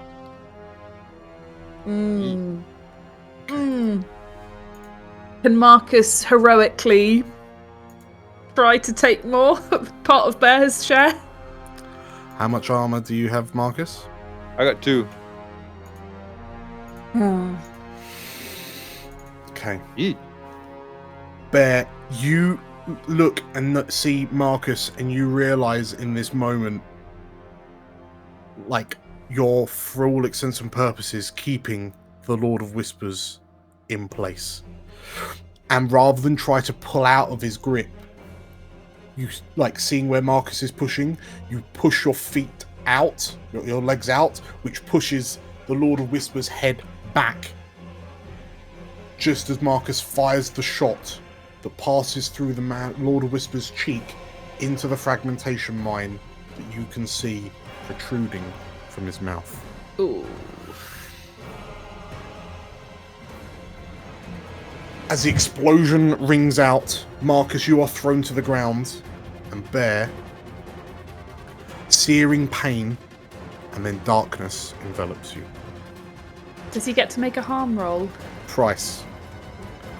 As the Lord of Whispers, the Lord of Whispers flies towards you, there's a fleeting moment when he stumbles and pauses as if noticing something, and in that moment you manage to kick the stake, like flip the stake up off the ground with your foot, and telekinetically with your spell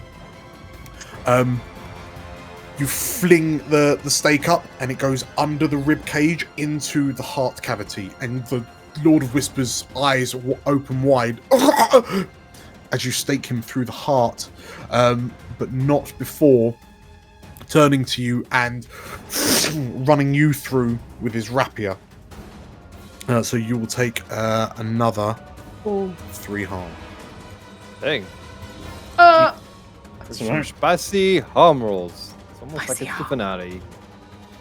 And Ellie, as you kind of leap, like as you transform, soaring through the air, aided by your panther pounce, you, like the Lord of Whispers, turns round to see you just as you bring the syringe down and jam it into the side of his neck. And there's a moment where everything pauses and his facial expressions drop into something resembling neutrality, and everything goes quiet as you hold, and then there's a satisfying psss as you depress the button and inject him with the hot bleach. Right. Across all 3 spaces, there are mechanical, agonized screams as, unbeknownst to you, Marcus, from a head that is opened up like the petals of a flower. Yeah. The mechanical speakers from the windpipe as the Lord of Whispers thrashes, trying to like reach up to what was its head, but it can't because it can't move its shoulders round Bear's fire axes. Price, you watch as this skeleton, this vampiric figure, like rocks back, pulling the rapier free from your torso, and screams as motes of like astral light begin flooding out of the wound where the stake is, the hole where the stake has just passed all the way through him like a bolt thrower. And you watch as the skin starts to become even more taut, and as effectively as he's melting away into a skeletal visage before sort of like reaching out to you and then disappearing in a puff of dust. And Ellie, you watch as the Lord of Whispers knocks you back, stands up straight, and pulls the syringe from his neck.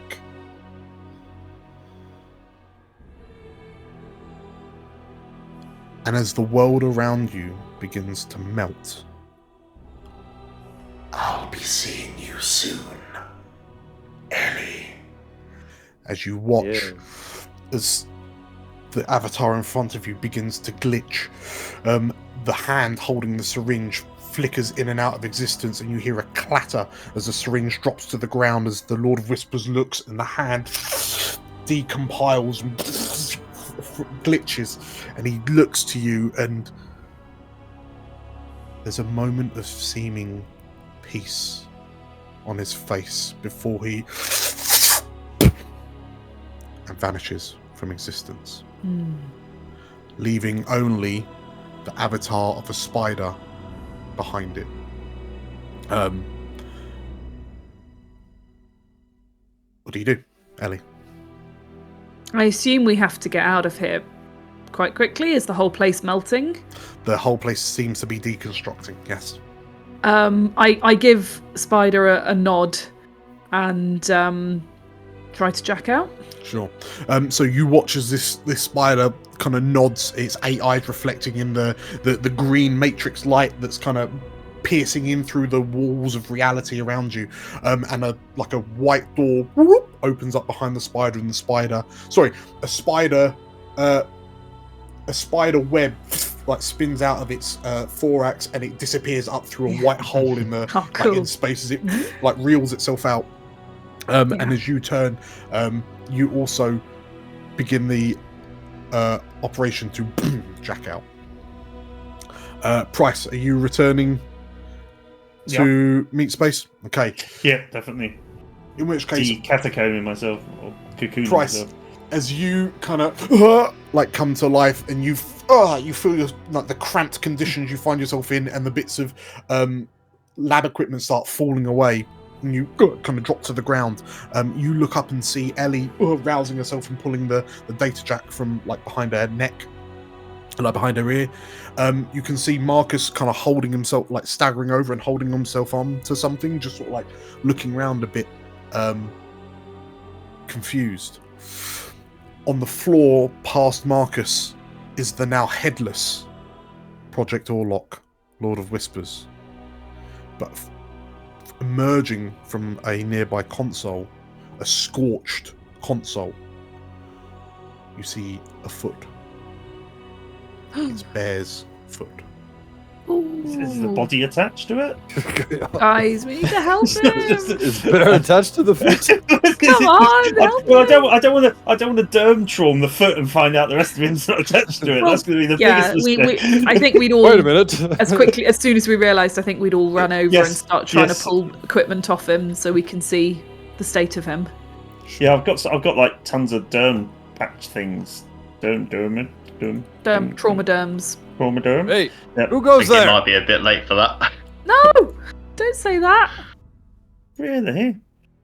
Can I see if he's astrally still alive? Has he still got presence to him, or is it all wisping away, like steam coming off of a cooling down cake? Bear, where you at? Cat, Price. Can't see a damn thing. It's dark as hell. We got him. Got him what? Tell me where to shoot. Cat, Don't shoot anything. Stop. Sort out the blind one. I'll get Bear. Okay. Go and try and manage Marcus. All right, I got him. I update him on the situation. Probably got him at death as well. Is there any way I can try shouting, astrally grab Bear's spirit back into his body? Price, as you rush forward and your eyes turn white as you begin to astrally perceive, you look around and you see motes of astral energy beginning to dissipate around what you know to be the now corpse of the Lord of Whispers. Bingo. I'm trying to grab Bear's essence. But there are only 2 glowing orbs alongside you. Oh dear. You know those to be Ellie's and Marcus's. As you look down to where you know Bear should be, there is only darkness. Oh no. Is there any way I can reignite that?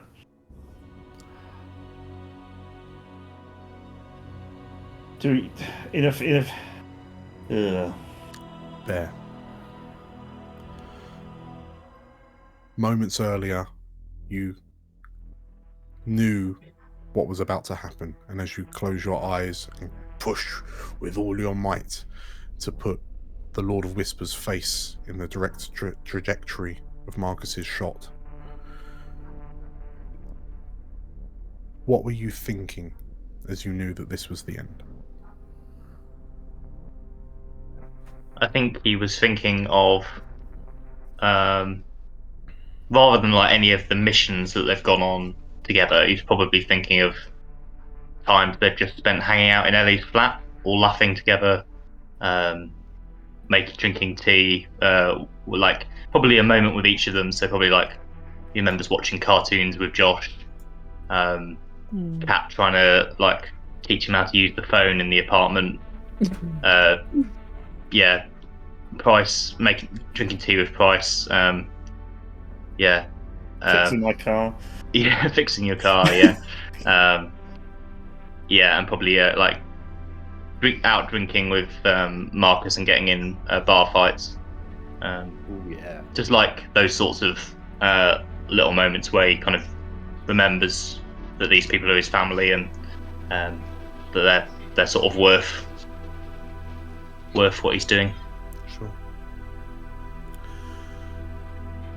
As you feel your life essence leaving your body through the various wounds that have been inflicted upon you, and there's the flash of light as the fragmentation grenade in the Lord of Whispers' mouth detonates, and you welcome what is about to come. There is a violent shake, and then there is nothing.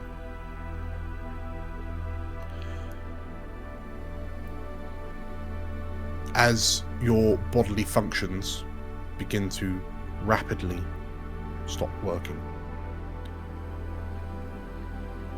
you have one final image that you're cognate enough that you are confused by it, and you notice that it is a scene from a previous life that you have once forgotten. What is the memory that Bear remembers in these final split moments of the dwarf he was before he was Bear? Can I just check how old was he when he was abducted by Genesis? You're cool. Would I have been I can't remember whether it was specifically adult, kind of an adult. Okay. Yeah. In that case, I think he probably remembers being somewhere very green, definitely not within Neo London. Would have been out in the countryside somewhere. Looks very rural, and sort of coming home to a wife and a son after a long day's work, and her this smiling dwarven woman looking up from kind of a fireplace at him as he comes back in, and she's holding his son.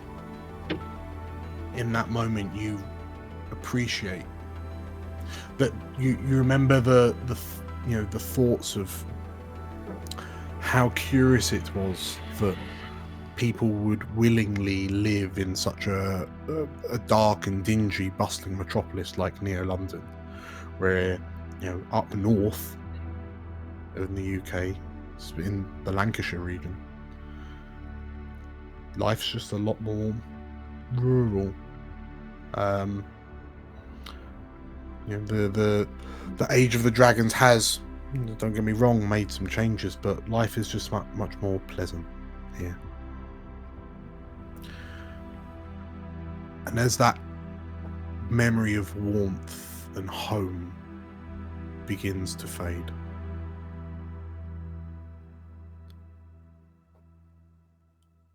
a growing white light fills your existence, your reality, and you feel like you find yourself looking up at this light as you're drawn towards it. But it begins to take shape into a white silhouette of a large, protective mother bear.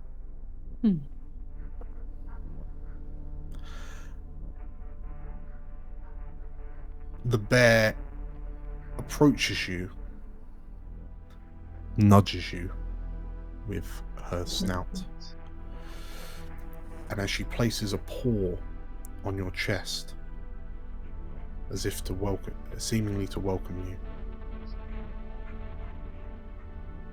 you feel an almighty shove as you are pushed away from the bear, and you feel like you're falling through space. And with a gasp, bear sits bolt upright, battered, bruised, and bleeding. But you realise, having successfully reconnected with the mother bear spirit, she has returned you to life. As you feel a heavy push on your heart kickstart it, and you look up and see Ellie, Price, and Marcus. Well, Ellie and Price stood around you, Marcus off to the side, but his attention is caught by the sound of your gasp of breath as the bear spirit returned you to life. I think you just do a quick look round, head count. Everyone all right? Good. Okay. I was having a heart attack. I was going to get your 2 axes and turn them into defib things, but yeah, he probably feels like you've started the surgery already, so it's like That Marcus is still blind, right? Do that. Marcus is currently still blind. Yes. What's happening? What happened? Well, as you look around, as Marcus is asking this, and Ellie, you realise that Marcus's eyes have kind of gone dim. Like it's clear that they've been fragged. You get a message ping through. I say just your before that comes through, Yes. like Ellie was just weeping when it was clear Bear was dead, and had been sort of over his body going, He can't go. I didn't even get a chance to tell him. No. And then when he wakes up, she just goes, ah! Falls backwards. Probably had a similar reaction, but yeah. And then the message comes through. Marcus is going, hold on, who died? No one yet. He's not dead yet. I mean, rubbing the 2 axe heads together, trying to turn them into something. As you all just sort of like, in a relief, fall back into seated positions, looking at the sheer devastation that's surrounding you with your cuts and your wounds and your bruises. Your comlink vibrates, Ellie. And you see incoming call. Red. Red. I thought it was going to be Mary's brother. Okay. Red. I pick up. You hear, as the call answers, you hear the sounds of someone traveling at high speeds in a car. You can hear the sounds of fireworks going off in the background. As you look, you glance and realize that midnight has just been and gone. Oh.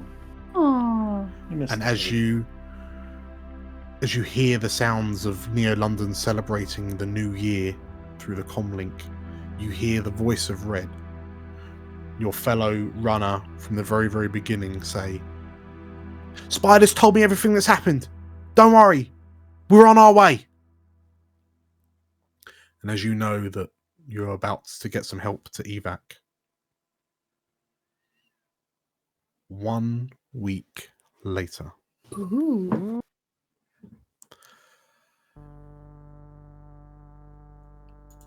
Where do we find Bear? Probably in hospital, I'm guessing. I mean, how able would he be to be doing anything? I don't really know what that harm level. So, what does that mean in real terms? you're real bad. Yeah. Okay, so yeah, for all intents and purposes, yeah, where do we reckon, like, this is it will take a while to heal, like, so you'll definitely still be in recovery a week later, but where do we find Bear in recovery a week later? I imagine he would be very reluctant to stay in hospital any longer than necessary, so he's probably at home, as in Ellie's flat, kind of like all his limbs in casts hanging from the ceiling, very grumpy at not being able to move about, probably being fed soup by Price. I don't know. Tea. Tea, yeah. In which case, getting increasingly irritated at how slow he is to heal. So if we, for all intents and purposes, imagine you're, like, all 4 limbs casted, like your torso's bandaged, your head's in a brace, because you for all intents and purposes, ate a frag grenade at point blank, literally arm's reach, and like you can decide whether it's a benefit or a blessing, a benefit or a curse, but your immobility has meant that you've been able to spend a lot of time on Ellie's couch, catching up on the news, you now know it's to be called. It's a bit annoying because they seem to kind of do the same story over and over again, but you're starting to kind of memorize who these news anchors are.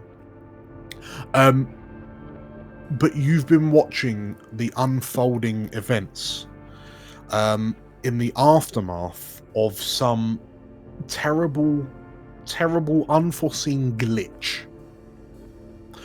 on the eve of midnight of New Year's Eve, like New Year's Day. Some massive power surge that tore all the way up through Blue Tree Tower, irreparably destroying their records, their systems, like their operations. And in the blink of an eye, this catastrophic malfunction broke the Blue Tree Corporation. Yeah. The news report that you're currently watching is talking about, you're watching a very disgruntled Blue Tree higher corporate executive saying how they're going to be they're currently looking into legal proceedings with MVN, who are the current sort of like matrix provider, and how was something like this able to work, and there's all the sort of accusations that we know that Hades were in the area doing some things, and there might be some sort of. We're not saying that there was any malicious intent, but we have to keep all of our options open. Well, we have to keep an open mind while we're getting to the root of what caused this catastrophic malfunction. But you kind of chuckle to yourself as you watch all of these corpos running around like headless chickens, like headless Lords of Whispers, trying to piece together whatever fragments of a corporation they once held. And there's also talk, whilst other nations' mega corporations circle like vultures, who have already begun the process of hoovering up the pieces that Blue Tree have left behind. Who is it? Is it Price that's currently feeding you tea and soup? Yeah, with a massive bandage around his abdomen as it is anyway, healing the huge sword. Sure. Wound. Bear, you find yourself somewhat aggrieved by Price's because he got stabbed astrally. It's not even a real wound. But still, the soul that's hurting there. That's why I'm sorry, Price, that your feelings got hurt. Yeah. But your injuries, you can see them. Mine, you can't even begin to see what's hurting inside, and that's why I think we're equal in this injury that we're healing here together. Yeah, shut up and put Golden Girls back on. I've watched this story already. Well, Bear, is there anything else that you've been doing over the past week, or have you just mainly been focusing on getting better? Yeah, he's just been watching a lot of telly, I think, and hanging out with Josh and whoever else is around. In which case, Price, what have you been doing over the past week? Pretty much looking after Bear, because I just want to latch on to that sympathy side of thing, that I was hurt just as bad as he was, and wondering whether we actually got paid for this in the end, or our employer's dead, so it was Mary. Mary was the employer. Well, yeah, and essentially from where I came from initially was through that underground network thing, wondering what's going to happen with that really, and where that leaves us in London. So I will answer your questions right there. So you think back to New Year's Eve. As you open the Ellie's cupboards, and the cupboards are decidedly filled with not just standard tea bags, but the gold version of the tea bags. You've been splashing out after a very generous anonymous donation was made to each of your accounts. Mm-hmm. And as you sort of the payday was so great that you almost can't be impressed by it anymore. It's now just a matter of fact. It's a new way of life that you find yourself in. Not enough, perhaps, to get Ellie a bigger place, but still enough to be extremely comfortable. Maybe to move the barometer on the church fundraiser for repairing the damages up a little bit as well. Yes. After the minor accident. Yeah. And you think back to said underground network, and whilst the news did not seemingly report on it, that the news hasn't been reporting on it because Bear's been watching it 24/7 since the past week. But only in your shadow circles were reports of Meridius, the leader of the underground, was found. His body was found. And you find it strange because you would almost have thought that the media would be celebrating the death of such a terrorist to Neo-London. Yeah. But the media seems to be avoiding the story entirely. Be it two bodies, a white-haired male and a dark-haired female, were found in the executive offices. That's what you're hearing from the shadow nets. But in the wake of Mary's death, Mary's death almost seems to have heralded a rallying call for a new ring of Shadowrunners to be operating within Neo-London. As the shadows seem to be talking about the reality, the presence of this organization, Black Phoenix, and how deep it had ingrained itself into Blue Tree.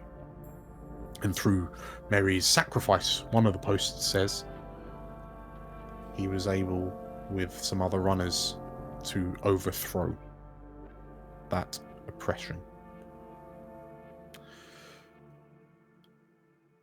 The underground is dead. Long live the underground. Reads the post on your comlink as you close it down. Nice. So you've been funneling money into getting the church repaired? Yep.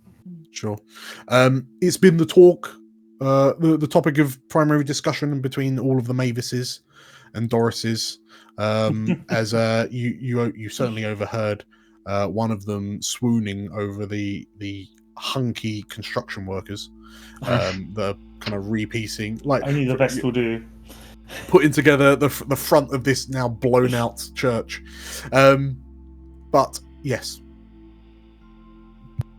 the world may not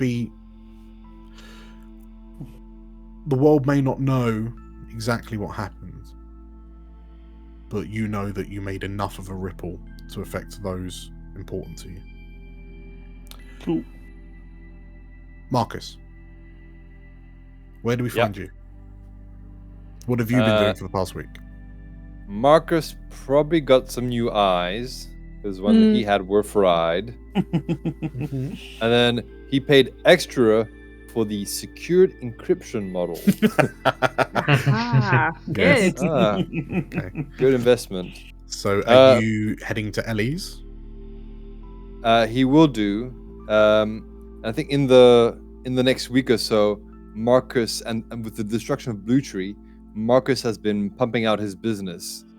So he's seeing a niche in the market for quality logistics and delivery of non-designated equipment. Sure. So he's enlisted Hamish, his friend Neil, the Brasserie, Thompson. Okay. Probably tried to get Josh to join, do an internship. No. But he's setting up this a small corporation run from the apartment next to Ellie's. Yeah. Okay. And well, you're feeling pretty confident because in the aftermath of the New Year's Eve crash,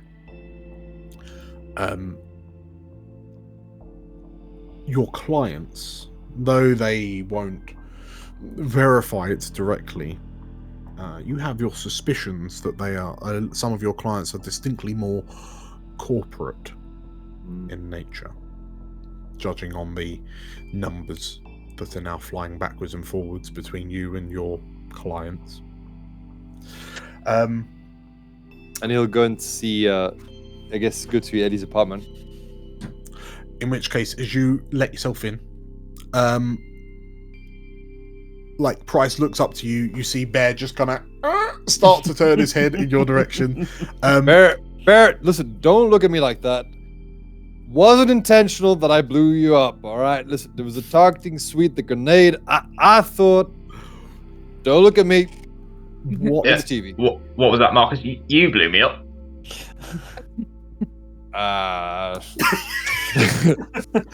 Closes the door. Marcus. Marcus, what color are your new eyes? Ooh. Dreamy blue. Are they identical to your old eyes? Probably. He's a man of habit. With little padlocks on them. Just Probably, yeah. okay. Hiding the other side of the door. So yes, certainly when you come in, Price, you notice that the temperature in the room drops somewhat as Bear kind of leans over. And I mean, Bear, have you truly forgiven Marcus for blowing you up with a grenade? Well, I've only just found out, so because I thought I blew me up with a grenade. So he's yes, he's probably trying to look at Marcus as he enters the room, but probably can't turn around because he's doing all these things. So. Sure. Okay, and yeah, so Marcus, you've got your delivery service all set up, and you walk to the cupboard next to Price and open it, and you've stocked it full of whiskey, like the expensive bourbon, imported, in fact.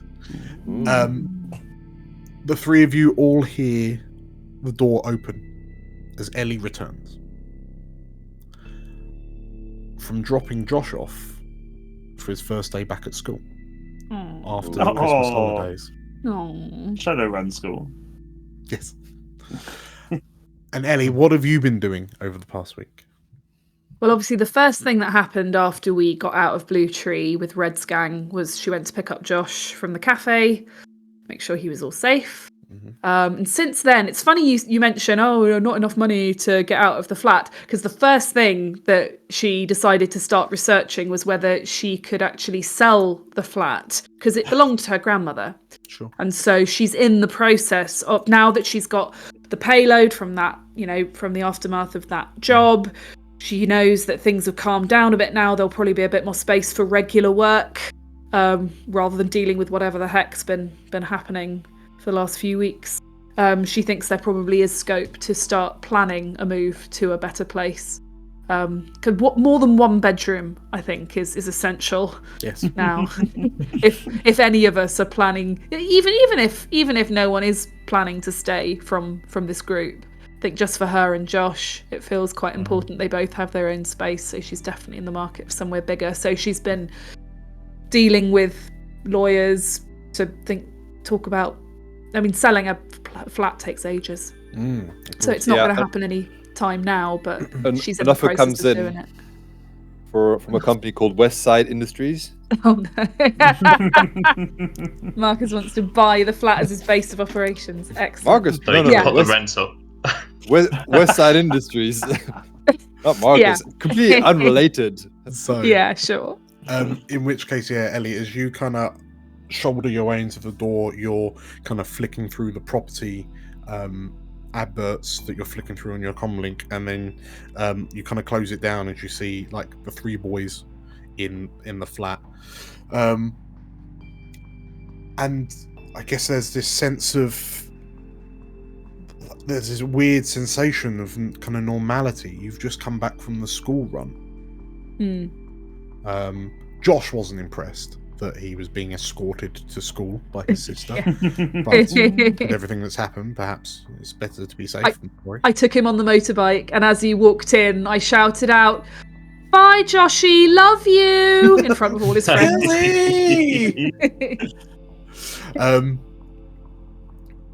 And yeah, as you kind of look around and you see the three of them, you get a message through to your comlink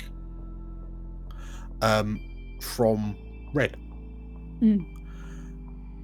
11 a.m. I'll send you the address in a sec. Bring everyone, yeah? Okay. Do I know what it's about? You do. Okay. Ellie does. Sure. Is there anything the four of you are quickly doing around the house? I mean, it's 9 o'clock-ish in the morning. I'm wondering. Go, Julia. No, I was just saying. I'm wondering if Ellie probably would have sat Bear down before now to finally have the talk about what she learned at the Sacred Heart Hospital. And she would while he's restrained. While he can't do anything. Yeah. But she would have explained. This is the thing I wanted to talk to you about that I mentioned as we were starting the Blue Tree mission, and I'll kind of apologise for not telling him earlier and say I'll sort of also express just how much of a scare him dying temporarily was, because it made me realise that I thought I'd missed my chance to be open with him and tell him something about his past. But yeah, I explain that we found out there was a group of dwarves abducted for the Cloacus experiments that we came across in the hospital basement. Basically, Bear, you're adopted. I think he'll probably take it quite. When Kat's telling him that, would that sort of trigger the memory that he saw Dan? Essentially, would he sort of? Yeah, so I'm imagining that this happened before this point, like during the week. Yeah. Okay. But certainly, as Ellie was telling you, that one memory kind of resurfaced, and the more that Ellie said, it was almost like a tapestry of lost memories were being tacked on to that one original image. And by the time Ellie finishes, you're looking at her with eyes that now remember everything. Everything that led to I mean, what brought you from up to north to near London on that one fateful day? Well, I don't think he would have left his family by choice. So I'm assuming that he was abducted from wherever he was living. I'm guessing Genesis picked it because it's a remote community and sure. they thought they could more likely get away with it there. Sure. But what happened to I don't think he would necessarily remember what happened to his family, so he's probably quite keen to find out if they're still alive or whether there's anyone still waiting for him up there. Okay. Well, I mean, so I'm guessing, would Ellie have been helping Bear track down? Absolutely, yeah. I'll do whatever I can. Sure. Okay. In which case, unless there's anything else, 11 o'clock arrives, and the four of you, Bear in a wheelchair, a wheelchair come wheelbarrow. You find yourself pushing Bear and kind of walking through like a relatively empty parking lot to you look at what appears to be it is a closed nightclub, and stood outside the front door with her hands in her pockets is a human woman with long shoulder-length red hair. Her the bottom of her chin is illuminated by the neon yellow glowing lights from her jacket's lapel, neon strips. And flanking her are a number of other runners. The one runner of note is the large imposing troll with wearing a very dapper tailored suit with a little scarf hanging around his neck and a red tie, and he's kind of got his arms crossed, but you can see his cybernetic left hand emerging from the bottom of his jacket sleeve, and he watches you come in through a very large kind of chunky looking glowing red bionic eye. Ellie, you turn and nod at the hacker that you know to be Spider. And Price, your attention is caught by the Asian elf stood alongside them that seemingly is wearing a red kind of traditional Chinese dress with floral patterns. Looks very kind of odd in comparison to the others. And as you approach, Red calls out to you. "Oh, you alright, loves? How you doing? Thanks for being here on time. That's a good start, actually. Yeah. So it's this place that I was thinking might be good." And as you approach, she unlocks the front door of the nightclub, lets you in. Now the handy thing is there's so many naughty things happening up here that no one is going to be looking down here, she says, as she leads you to what is effectively a basement access way.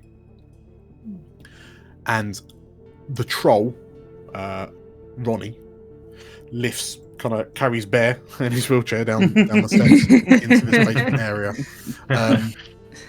And as Red turns on the lights, and they light up in sequence, spreading effectively the width of this whole nightclub area, this building space. You find yourself in an empty room, an empty hall with just nothing but pillars holding the ceiling up. And she looks to you all and says, "I think if we're going to be kickstarting the underground again, this would be a good spot. Don't you agree?"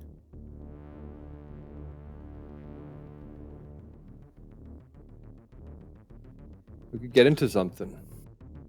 She nods. The four of you, like, I've spoken to the boys. They're all happy to jump in, but the four of you haven't given me your final decisions on whether you're in and out or not. So now I've shown you the place, and it's a good place. Like, down here in Brixton, don't tend to get the NLPD snooping around here too much. Too much trouble for them. But you will get a lot of work, I can tell you that much. So, are you in? Or are you out? Who's going to be in charge?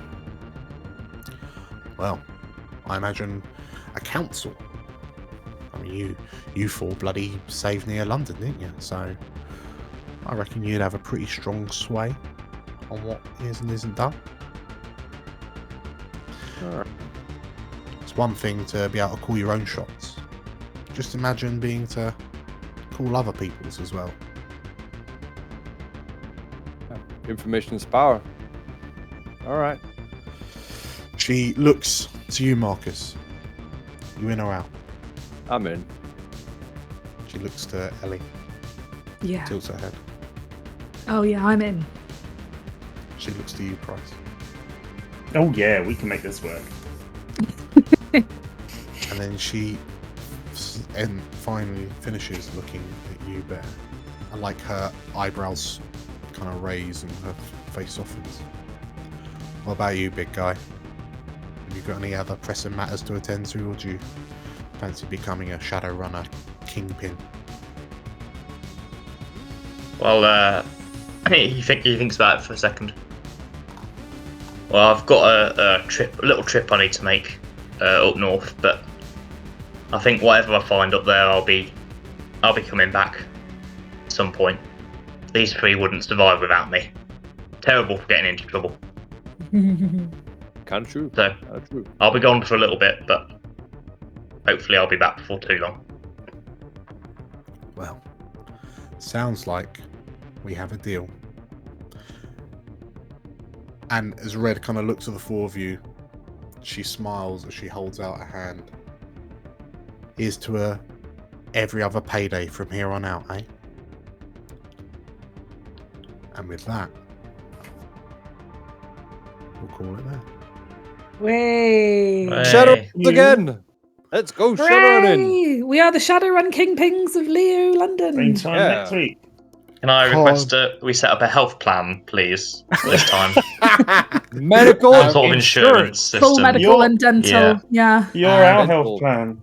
Absolutely. And up the mystery, whatever it's called, for the eyes.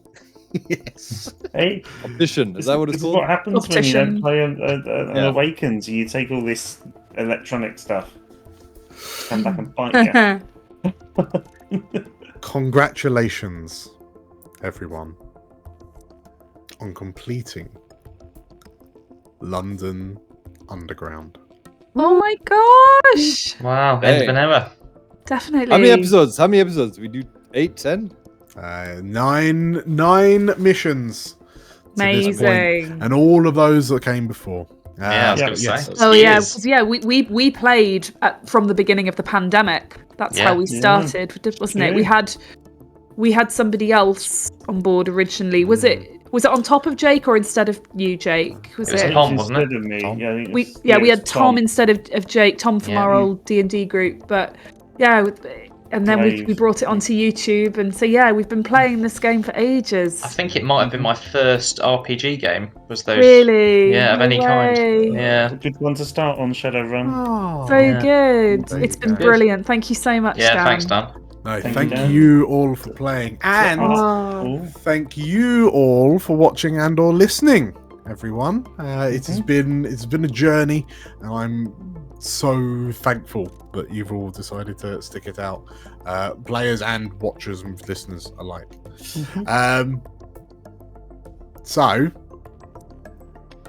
will we be back for Shadowrun HS2 or as NPCs? Who knows? Jump Street. If you fancy Jump Street, if you fancy more of this, well, if you liked what you saw, make sure to hit the like button and comment down below. Christmas special. And if you want to see more stuff like this, or more D&D actual plays, or more Baldur's Gate 3 playthroughs, or Campaign 2, which is rolling round imminently. Yeah. Oh, it's true. Make sure to hit the subscribe button and the bell icon for notifications of future uploads, because there's going to be a lot. Awesome. Exciting. So, with all that said, thank you for watching and or playing.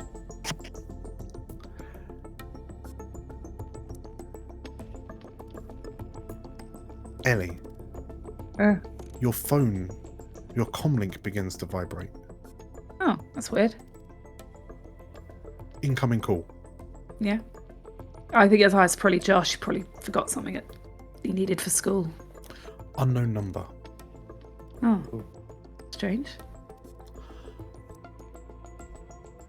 As you answer, a distorted female voice rings through. Is this the right number for the underground? Who's asking? My name is Ms. Smith. I have reason to believe that I may have a job opportunity for you. It requires a modicum of stealth and decorum. And it's also based in a school. Go on. It's a school on Jump Street. Thank you, everyone. We'll see you. Jump Street episode! The Shadowrun special. We're doing it! Bye! Bye-bye!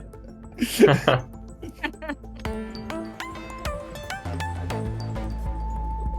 Welcome to NBN News. Telling you what you need to know. We come to you tonight with breaking news that a new suspect has been arrested, as part of the ongoing investigations into the Blue Tree crash last week at midnight on New Year's Day. The suspect is understood to be David Ulster, a Londoner and father of 6, also known as Rave Dave.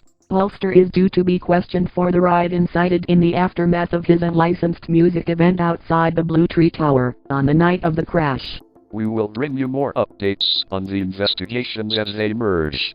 Next up, are you worried that there are undercover NLPD officers in your children's schools? It may not be as uncommon as you may think. If you enjoyed the video, please leave a like and comment down below. You can find more Explorers of Elsewhere content right here. You should also go ahead and subscribe to the channel by clicking right here. Click the bell to receive notifications of new uploads. Until next time, stick to the shadows.